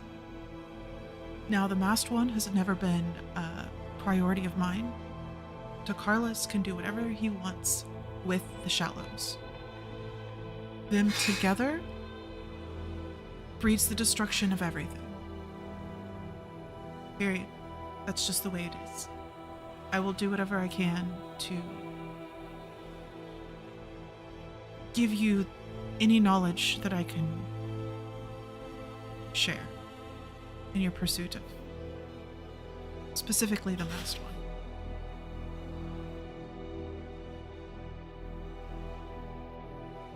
I'm just looking towards the ruse, so like, is this some sort of trickery?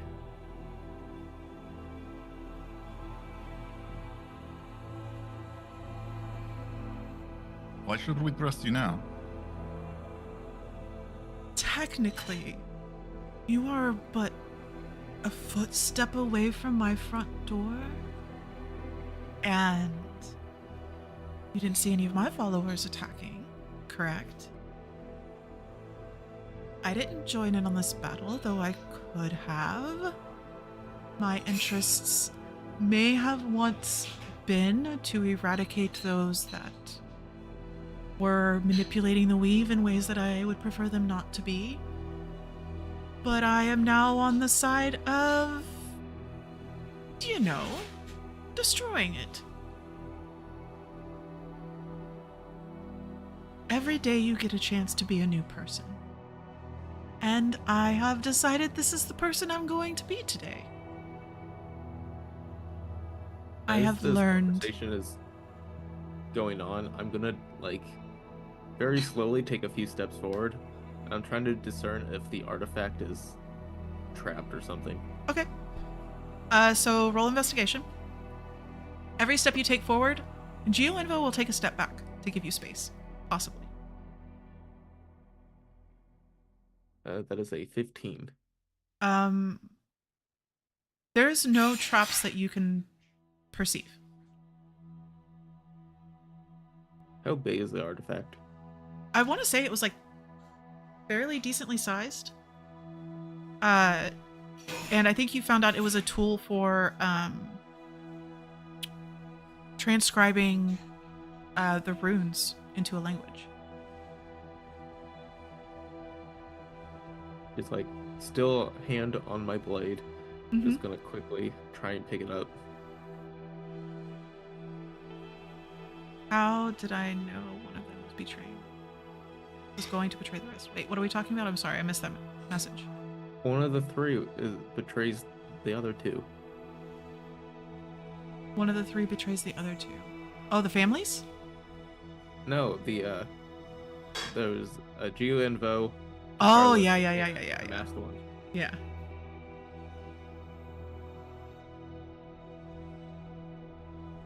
You have your artifact. And I will even tell you where to go to gain the most knowledge with the use of it. I am done playing the games. I have learned more of what Avonbon is now, and I wish to be a part of its future. In my original intent, I am entropy, and in my actions I have gone against my own grain, so to say. Can I do an insight check to see if he's lying or Of course, insight all you want.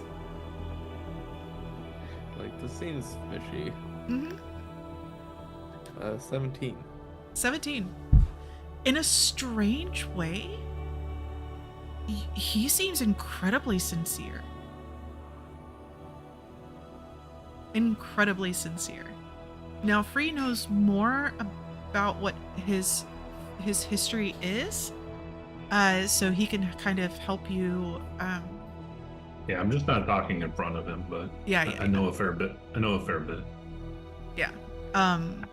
So he would be able to ease your mind a little bit about what he's saying.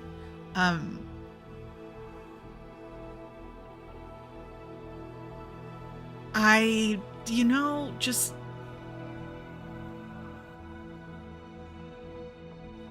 if you go to Lost Felgrand, you will find a vast network of information that you would not have been able to have access to without the artifact. Where's Lost Felgren? Directly west from here.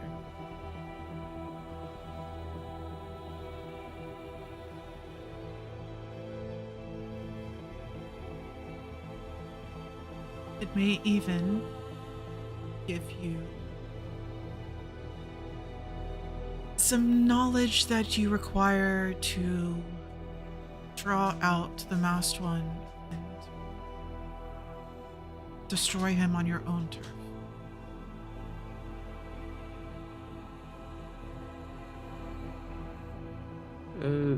Thinking back to the keys now.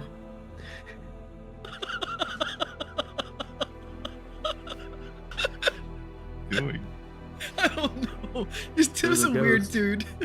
I can't help you. It was supposed to fade. My face was supposed to fade out. Oh, like yeah, a you're- spirit, it didn't and fade just out. Stuck He was trying to make it fade out like a spirit. It didn't quite work out. It just popped in like a spirit. Ooh. Yeah, exactly. I'm sorry, Doris. What were you saying?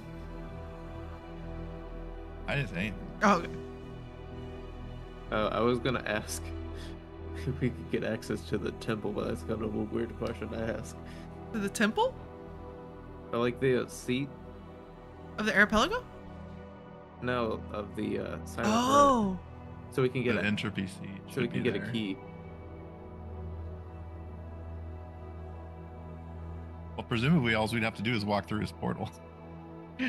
yeah. Go straight to him. Yeah, that could I be. don't think I would ask that though. You wouldn't ask? I know that's a bad No. idea. Okay. Okay. I offer all of this freely. I have not been coerced. I am not in league with any of the other deities, what we used to be. I think that the way that Avonvon is now, the weave no longer serves its purpose. And if anything, it will just repeat history. I know balance has a way to destroy it. They were the key to creating it. They were the key to capping it. They were the key to it all. I don't know what their purpose is in trying to put it back the way it was, but there has to be one thread that balance can pull and undo it all. They are balance. And this is not in balance with Avonvon. Never has been, to be fair. We just all enjoyed the power it gave. Is balance the real BBEG?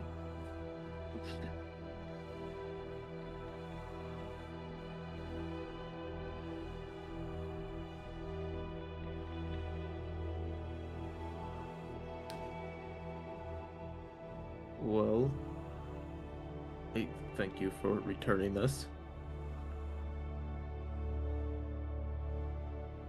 Doris is just now catching on that it's actually Yahweh's artifact. Like, Oh, quite yeah, catch yeah, that yeah. till now. Well, I can say you no longer have to worry about my people. Your friend is safe, by the way. I may or may not have placed a couple people to ensure they remain safe. I do kind of feel bad about what happened. That thirst for power that the weave implanted in all of us just I think it kind of lingered for a while. Until I watched who the true enemies were. The Devourers. Disgusting. And they need to be destroyed. But without the weave being removed, none of us are going to step foot on Avon.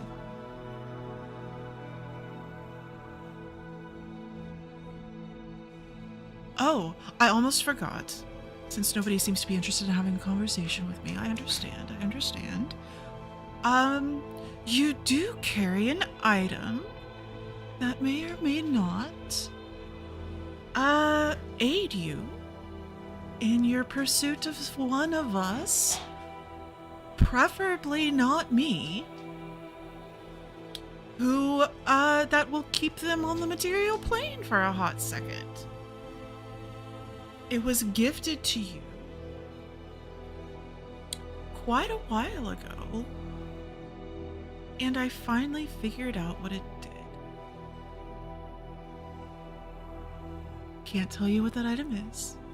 Not while I'm in eyesight, for sure. But you got it.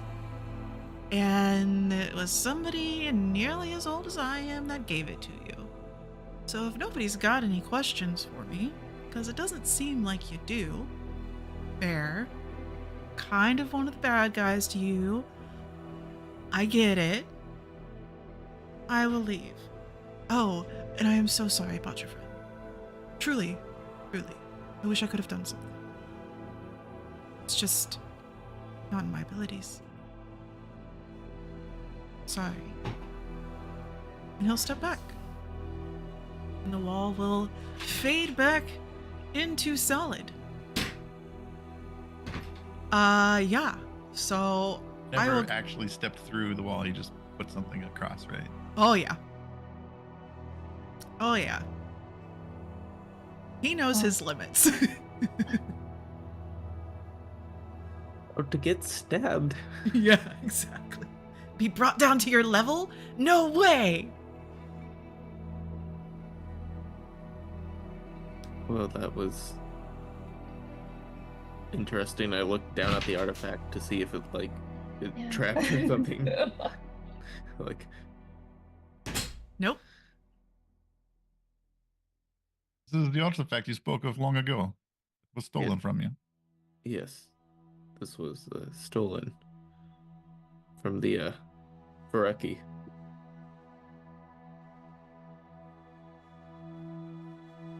Said it was useful to the west of here. Lost Felgrand. It's up in the mountainous regions to the southwest, I believe.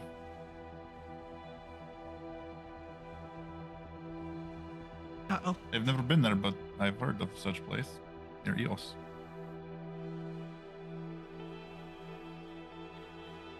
Are we missing a brain? Mm-hmm. Oh, I should know. Yep.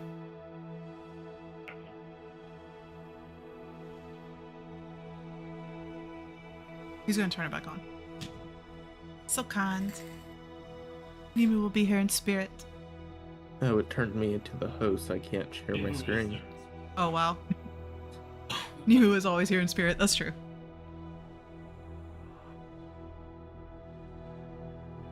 Oh, that distracted me. What were we saying? I was just talking about it's on the west side of the map in the bottom corner. Oh, yes.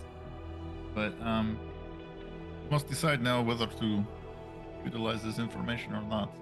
We only have a few days before the families meet anyway. Do we have enough time to do anything else? I don't Well, imagine imagine we'll meet with council in the morning, and then they will probably insist we do something for them. No, not what it will be. I don't imagine if everything goes wrong in the archipelago, we'd be able to come back here easily.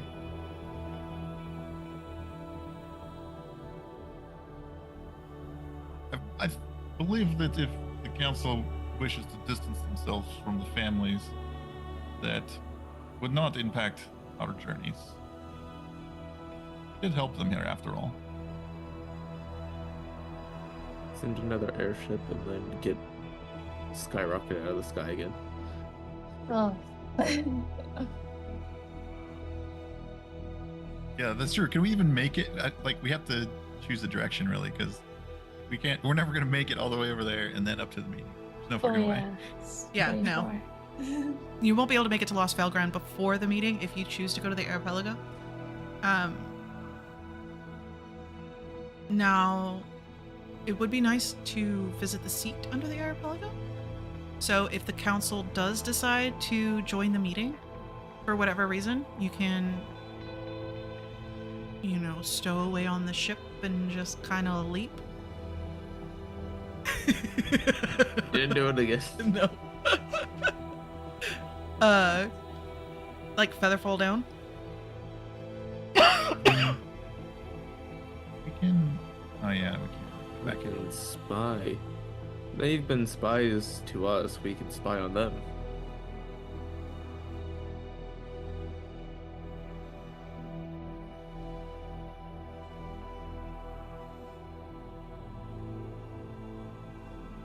Like, logistically, could we make it there ourselves without flying ship from Portland? The archipelago, yeah, of course. There would be boats that would be able to cross to Aberville, or even Ascaris if you want to go, you know, to the east of it. Would that make it in time? To the meeting? No. No. The reason that they're having everybody meditate for 72 hours is because the meeting is supposed to be in 3 days. Or, like, after 3 days. So they have 3 days to decide what they're going to do. I guess we can influence their decision. Yeah, I didn't realize that we had to wait here 3 days. I mean, it'll just be, like, sped up. But it'll give y'all some downtime if you, you know, wish to do something. If you... I mean, we can literally say that it's been 3 days. It doesn't matter. But I mean, like, isn't the meeting in 3 days? So like, if we wait here for 3 days, we're gonna miss it, right?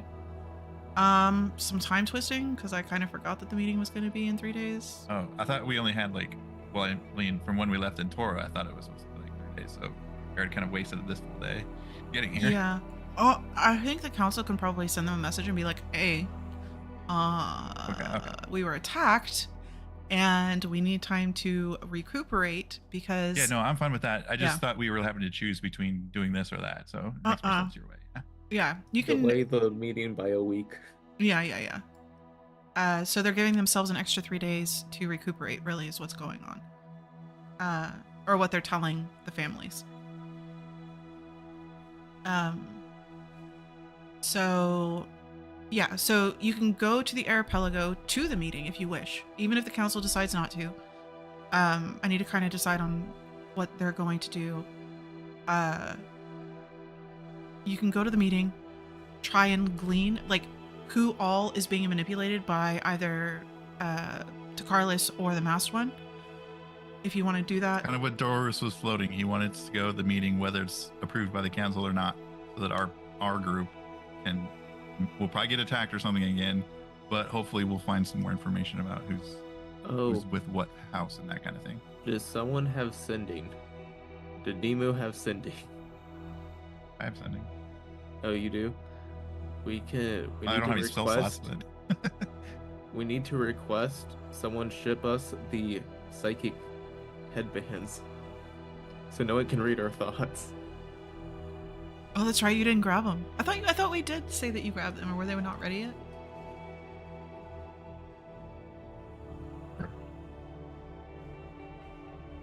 I also want to say that there was some.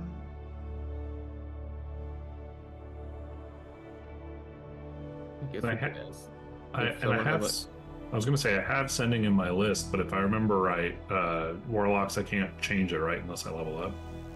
Correct, and y'all are leveling up after tonight, or after this session. I could do it. I just don't have any spell slots. I can do it in the morning. Gotcha. And I can change my spells every day anyway. Is it helpful to? Well, we can get to that when we level up, though. I have some thoughts though.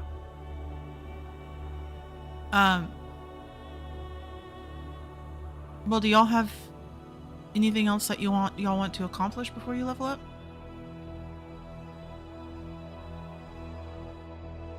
Because I've touched all my bullet points, so the rest are your I think bullet Doris points. would, knowing that the council, I guess, he's included because he's a member of the council, so he'd probably just be participating in the meetings and meditations and stuff. Okay. 3 days. I'm gonna go And- ask like a conjuration student or something. Yeah. Be like, hey, could you Yeah, would you hop go over meditate to for me? Antora and get this? Uh-huh. I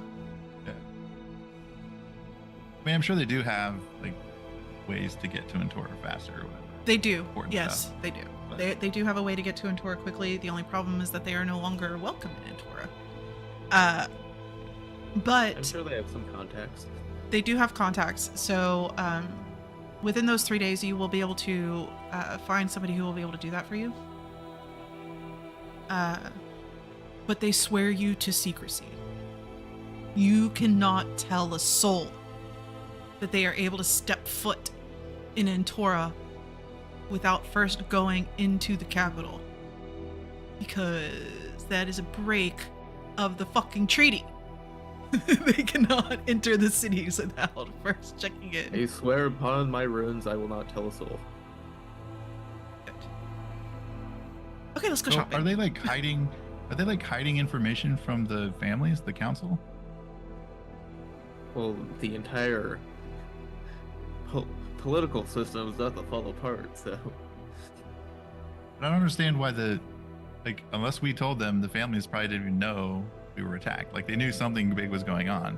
They didn't know why or who did what or. So And as Antora wasn't attacked or anything, was it? So I just, as a reminder, when you were in the meeting of the council in Antora, of the representatives, not the council members, like the representatives, there were 3 individuals that were sitting off to the side that were not part of the Severius group or the Octagon. And one of them, Nemu saw, had a scrying orb over their shoulder. And had like a weird eye or something, I don't remember. And their features just weren't quite right. So, I mean, there was some shady shit going on in Antora. And your guy, Morgan, was hiding as somebody else. So, like, there's a little bit of shade going on behind the scenes for everybody.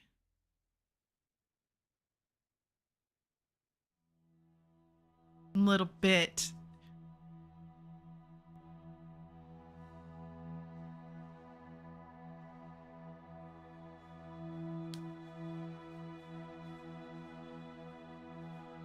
I don't want to get involved in politics. I think Doris would just shut his mouth and listen during the. Okay. And I don't think I need the full RP because I was picking up that the group already has apprehension around GeoImbo. But my take on him, from what I know, is that he is essentially the antithesis of what we're trying to do. He is someone who wants to safeguard magic for only the select few that he deems should be using it. And so Nice would be very skeptical that this guy's about-faced and is all of a sudden all for, doing the right thing for the weave. it was very suspicious. I just Yeah. want Yeah, to remind Nice to read the last paragraph. Doris kind of takes it more as he doesn't want like 1 or 2 people to run the whole thing. He wants it to be chaos for everyone.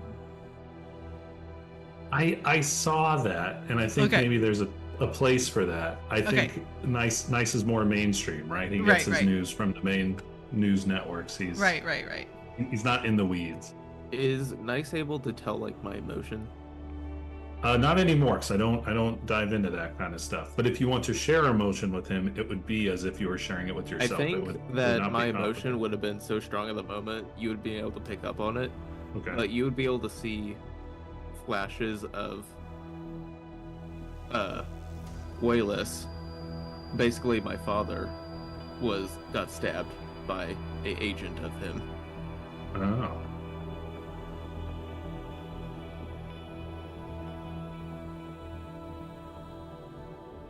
I don't know what I do with that just yet, but Okay.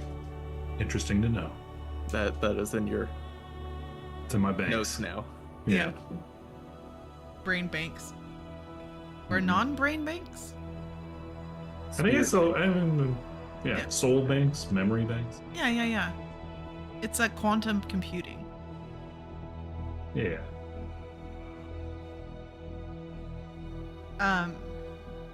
So I will say the next morning, of course, the first words that echo through all the halls are prepare yourself, because that is what they do. Everybody awakes to go to meditation. There will be conversations over the next few days in the breaks of meditation, during meals and that kind of thing, where many of the students you hear kind of spreading rumors about what they think that the council is going to decide. Specifically, like the biggest thing is that they're wondering where the 8th council member is of the enchantment. They haven't seen her, and she wasn't at the interment. But there's quite a few people whispering that she's preparing something. She's working on an item or a spell that she had been missing before all this happened. Nobody's really sure what's going on. But they believe that she's still a part of the talks because nobody has said different. They haven't said that they're going to vote for a new council member. There hasn't been any movement in the ranks, so to say. There will be a couple of times where you guys are pulled aside just for information on your history with that, maybe just questions about Doris's notes, about the masked one, about Takarlis, and it's just very simple questions. Like they'll pull you in for a simple question. It's like a single question. When you met with the masked one, or when you were confronted with the masked one, did they appear to be murderous in their intent? And was that aimed just towards you? Like these really random questions that they'll just ask frequently, off and on throughout the 3 days. And otherwise, we can leave the other meeting for later. Wait, it's 10:30? No, let's do it now, before we level up. So on the 3rd day, at the afternoon break of the meditation, you are brought into a room with, you are led by Morgan and brought to the room with the 7 seating members of the council. Now, this seems to be very, whereas you were mostly brought into like a very proper business type room, where, you know, they all have their seats at the end and y'all are all sat in front of them like they're freaking judges. This is much more informal. They're all kind of relaxing, and each one of their chairs is different, but very, very comfortable. There's a couple of couches, some lounge chairs that are available for you all to sit, and they're all just kind of chatting amongst themselves, drinking. A few of them are even smoking something.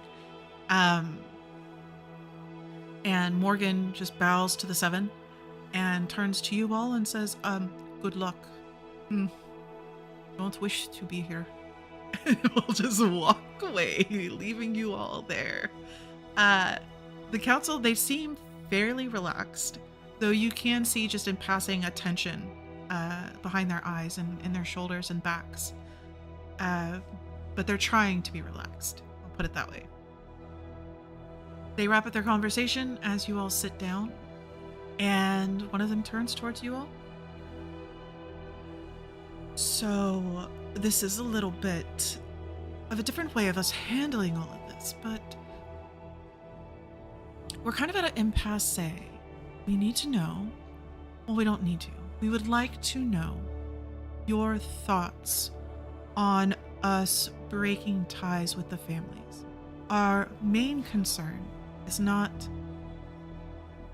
Severi's group, or the Institute, or the Octagon. It is actually you all and your group, as you are the turners of the cog, so to say. We believe that the families are no longer just looking out for their own people. We believe they have been manipulated. We believe that they have been brought under the wing of one of either the Masked One or to Carlos. We don't know who, but it's enough for us to question whether or not we should remain as a neutral party. We want to be able to protect our history and our institute and our students and all of our members. But we want to ensure that if we do this, it does not impede on anything that you all wish to do. Because I think y'all's success at this moment in the history of Avonvon is bigger than us.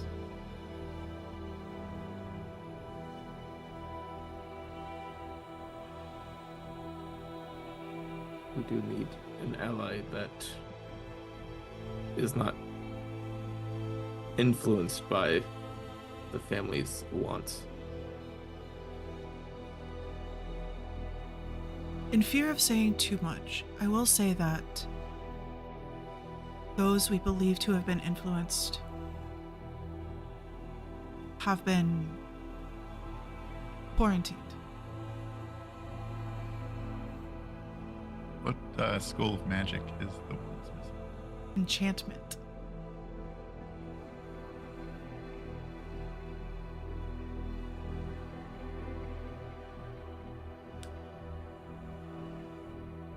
Or steps forward or leans forward, whatever, and is like, was it not the place of the council to remain a neutral party and negotiator between the families? Yes, but we cannot negotiate with people who do not show their true intent.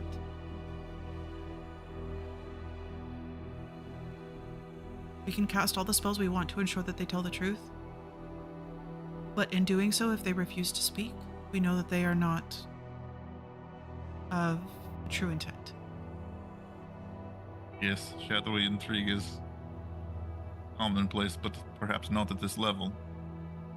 And the thought that they would have aided in the destruction of not only the Octagon in our institute, but that the target was parts of your group, makes me believe that what you all are trying to do is incredibly important and they don't want you to succeed. And our belief from your notes, Dorus, and from the readings that we've gotten from the people of your group is that you are on the right side of this fight. And if they are trying or aiding in eradicating that, then we have no interest in being part of pretend negotiations.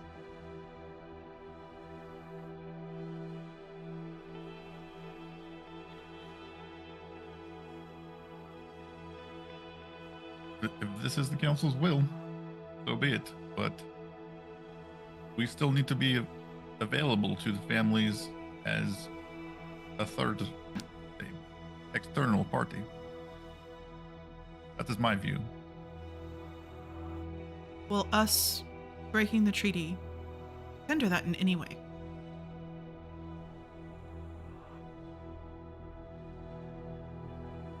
Would this make you enemies to the families?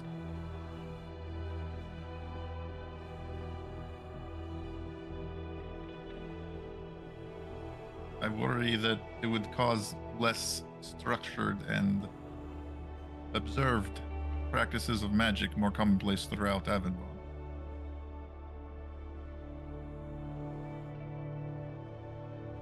Perhaps. What if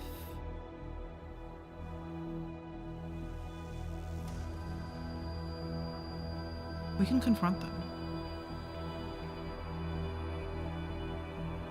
and prove that they broke the treaty?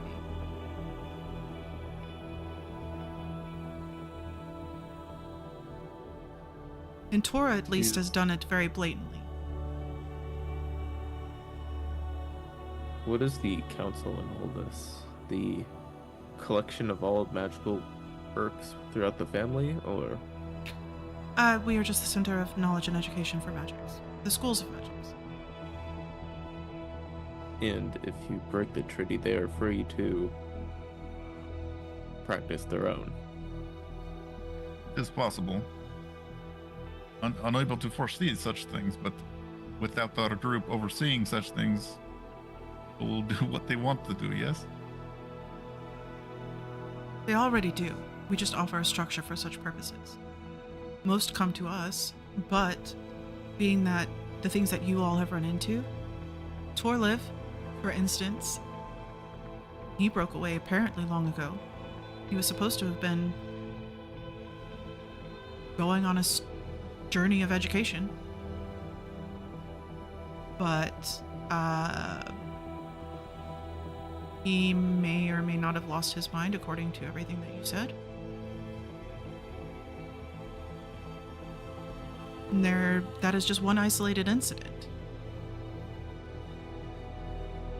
Wolfden Falls is mobilizing. First off, mobilization is a very scary word. I did not fear Wolfden. They mobilized to fight the threats that we uncover as we travel. Not Yes. the families or the political sphere. But they have not contacted the families to let them know that they are there for their safety. Makes me think that they know more than they are willing to share. They are sharpening their swords at an alarming rate, I will agree. And if they're not contacting the families for some existential threat, that makes me think that more than just Entora are part of that threat.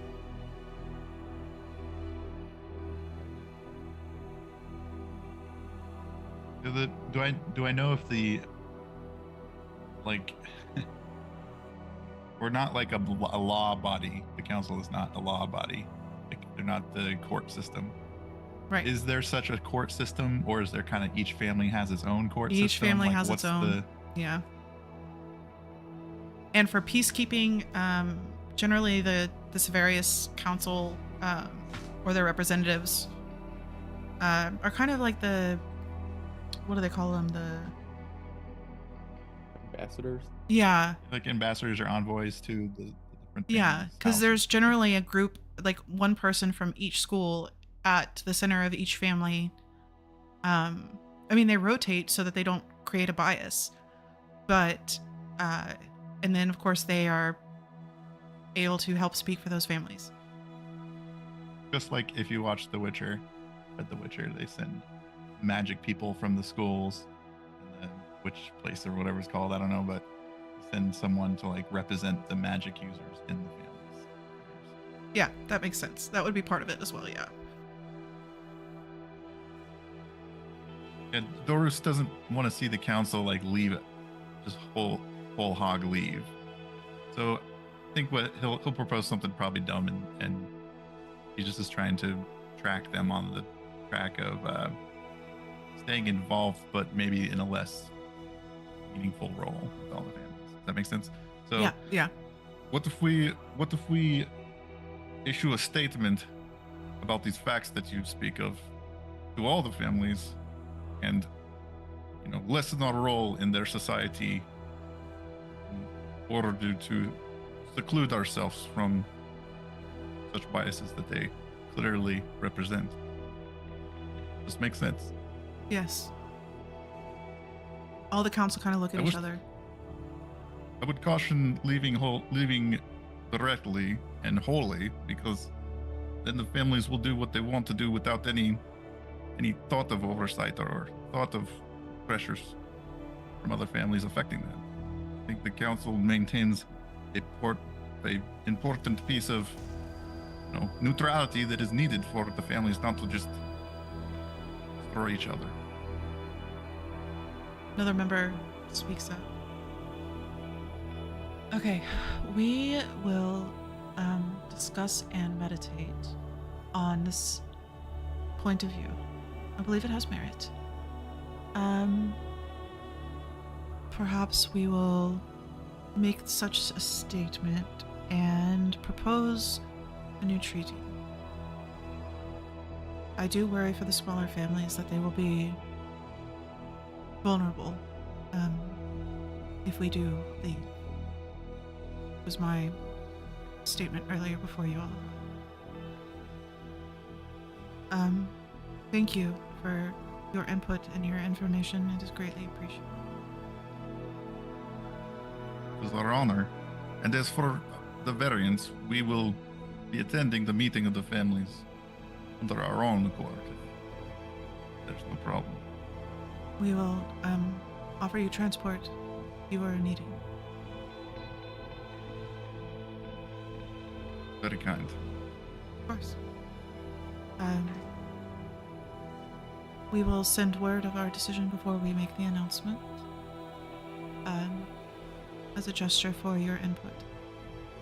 And we will make our decision known in the morning. Thank you very much. I hope I didn't speak for the party there. I think I was definitely Austin's out of the element of understanding what was going on there, so that was a fun lore dump for me. I appreciated you leading the charge. Yeah, me too. Yeah. Like, if Doris really wants to go to this meeting and just like out somebody new that he didn't know was like controlled by somebody else. You know what I mean? Like Yeah. he's very direct about how he wants to attack this. Okay. So you all are free for the evening. You will get an announcement in the morning of what has happened. You are now free to level up your characters and do all the things, and I will let Tim know for his character to level him up to 12. And I'm trying to keep better track about when y'all level up. And then I will prepare the announcement for next session.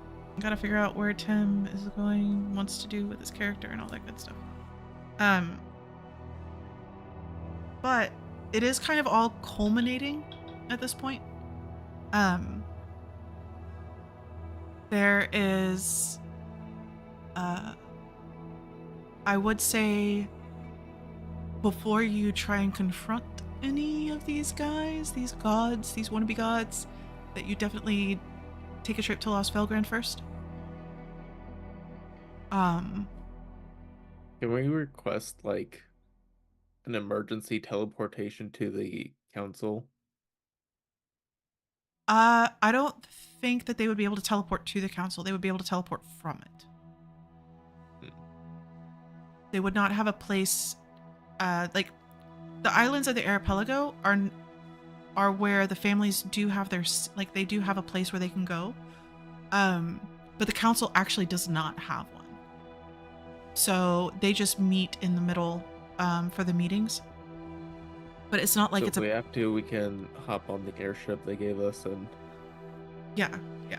try and head back if we have to escape. Yeah. Or Well, if there surely there's like a temple or church or something here I could set up as a sanctuary, right? yes, Oh, that's absolutely. in the blood zone. Oh yeah, isn't this whole place basically a temple? Pretty much, yeah. Well, the area of necromancy, the wing of necromancy, would be very much dedicated. There would be a lot of dedication to Weejas, and there very much would be a temple that would be there for, you know, those Artifacts and yeah, exactly. And maybe even some of the ones that you had brought back would now be part of that area as they organize everything and clean up. But yeah, so that's gonna be the biggest thing. And then I have some moving to do about the main story, but I do want to make sure that we hit EOA's arc before we finish anything. I mean, it feels like they're giving us enough sway with the council we could ask them to postpone the meeting even longer and then just, you know, borrow their boat and go over there first and then to the meeting. You know what I mean? You very well could. So there is a secondary, I would say, especially with like Dorus, you kind of questioning what the council, like all this shady stuff, and kind of knowing that they've had their own subterfuge going on within the council, within like this families that they're part of, especially with Morgan doing his thing. that there may be a secondary reason that they're letting the families know that they're going to be late. Because what happens if the 3 families are stuck in the archipelago for multiple days? What kind of things might come to light as they're all there together? Type thing. So they may be waiting for something else to play out. It's kind of hard to imagine what that would be, but it could be a possibility. So they're doing the opposite of what I do at my family's Thanksgiving. Yeah. No, they're just throwing everybody into the ring. Because it's the Tulis, Intora, and I believe Inseva. Because you're from Inseva. Intora encompasses so much, and you were there. And then Tuli is where Nimu and Ioe were from.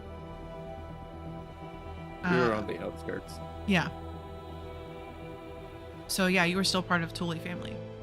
So they're like, oh yeah, we know golden lizards. We used to have like a whole clan of them at some point in our history, maybe? Yeah, that's ours. Yeah. The variants are ours. You don't even know where I'm from. Exactly. We got 2 out of the 5? Yeah, they belong to the Tuli family. But yeah, so it'll be interesting to kind of see how this all plays out. They may not mind giving you a few more days if you wanted to try and head to Lost Felgrind. Or even hit the archipelago before you make your way up. So, talking about spell lists, as I level up, I could prepare sending to help out, because the only advantage of me being sending versus you is it burns a spell slot that I can get after short rest, whereas could burn a slot that you might find more useful. But you also have to like keep that for the entire level. Right. Well, I just mean in general, now that we've lost, like, I know Nimu was our big communicator. I'm thinking of ways that I can help rebalance the party in his absence. So I was thinking that could be a one way. Yeah, I think. Have 3 third levels. I mean, Yeah. Okay. Yeah, I'm because gonna keep it either way. It's your call. Got it. I think I'd probably err on the side of not then if you have it, because the other side of that coin is that I would use it at 5th level, because that's the way packed spells work. So I would just be blowing a big sending every time. Oh yeah, no, that's not worth it. Cool. Do you get Alright. anything with higher level sending? Nope, it's one of those spells that doesn't scale well for warlocks. It's not like you get a roll of dice and maybe not expend the pack slot. It's like you just use it. Just burn I it. feel like you should get 25 more words for every spell. Yeah. Actually, yeah, let's That'd be do fun. that just in the future. For every other, like for every extra spell slot, you get 25 more freaking words, because that just is fun. I like that. That's... Okay, cool. Well, I'll level up. I think I feel pretty good, but I know I also am a little bit more of a passenger in the campaign. I was curious if anyone else, given all the info we just got, feels any strong way strategically. I know it seems like Yahweh's arc, I'm in agreement with what Tiffany was sharing. We should go do that. For them breaking the alliance, me as the character was like I don't want any part of it with the families, but like me head of characters like, that sounds like a bad idea. Yeah, for sure. Yeah, And- Doris maybe has like a rosy-eyed view of it all, Yeah. but he kind of views the council as not peacekeepers, but like a common thing throughout all the families that they're forced to deal with in a way that makes them want to work in a peaceful way, rather than just warring all the time. Yeah, well, and just remember that, like, with the weave being manipulated right now, either by you guys or by somebody else, and all of the creatures and stuff, like, other people have figured out that they can farm these creatures and go and search for them. Whether or not they survive is one thing, but other people may have access to the residuums and are inflating their abilities and their powers. And then other people are now able to quickly absorb magic in, like, more like sorcerers, right? Like, where they naturally absorb abilities for, or even druids, for magic spells. So it seems even with the council, that magic has become erratic more widely available. Yeah, and very erratic. Uncontrolled. Like when y'all first started, the max level on Avonvon was like 6. That was literally the max level that anybody could be. And that was the most powerful. And then I think it went to like, I want to say it went to 11. And now it's higher than that. So that's a really strong infusion of magic every single time. And you do know that somebody else is fucking with the weave while y'all are not. And for some reason, it was the red weaves that were getting stronger, which is spirit. So...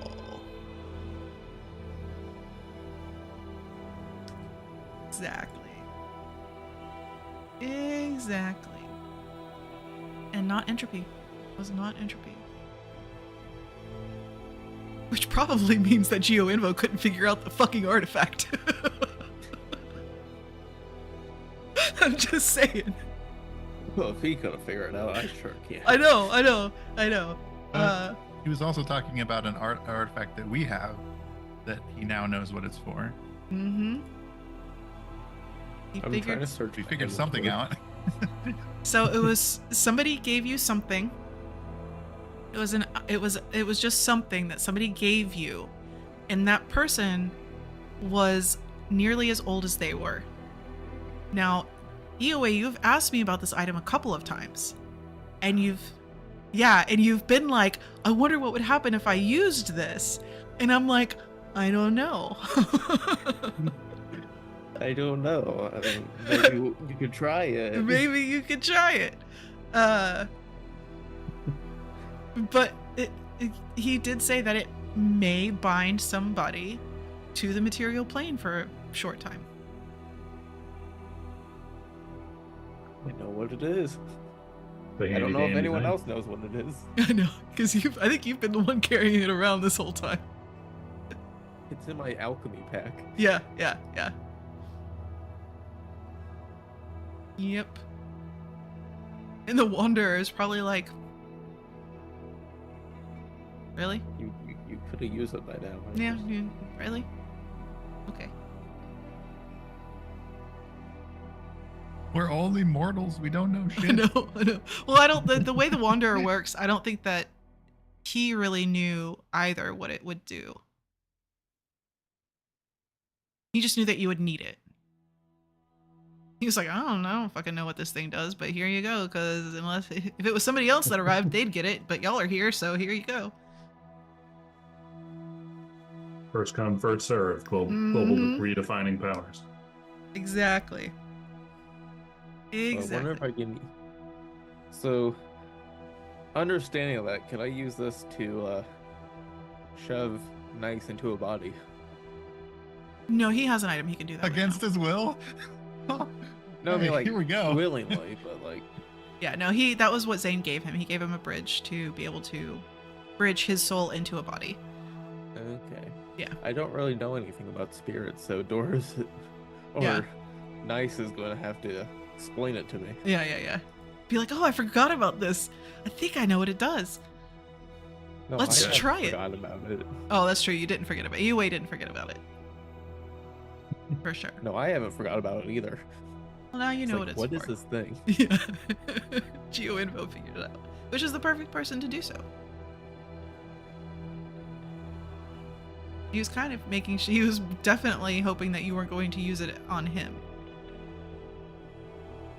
Because he's just like constantly watching your every move. Last thing, as he fades away. By the way, this is it. This is what you got. This is the ultimate weapon. The To ultimate take weapon. down the masked one. Hopefully. The holy hand grenade. It's Oh. more of a. I mean, it's pretty freaking close. More like instead of a radius, you have to shove it down a throat. But Yeah. We could probably finally get that lantern killer.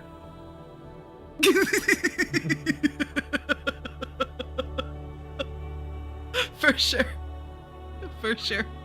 Well, you left the creepy baby alive, so there's probably another one. Oh there's, yeah. there's always more with the masked one. Yeah. And Creepy Baby is the one who's like was manipulating all that to get his souls. Oh, that was the session I missed. Creepy Baby was the Yeah. lantern. Oh, okay. Yeah, Nice. yeah. Well, that makes sense.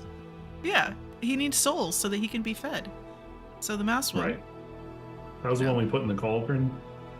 Well, he was behind No, the door with the cauldron room. No, the door we left.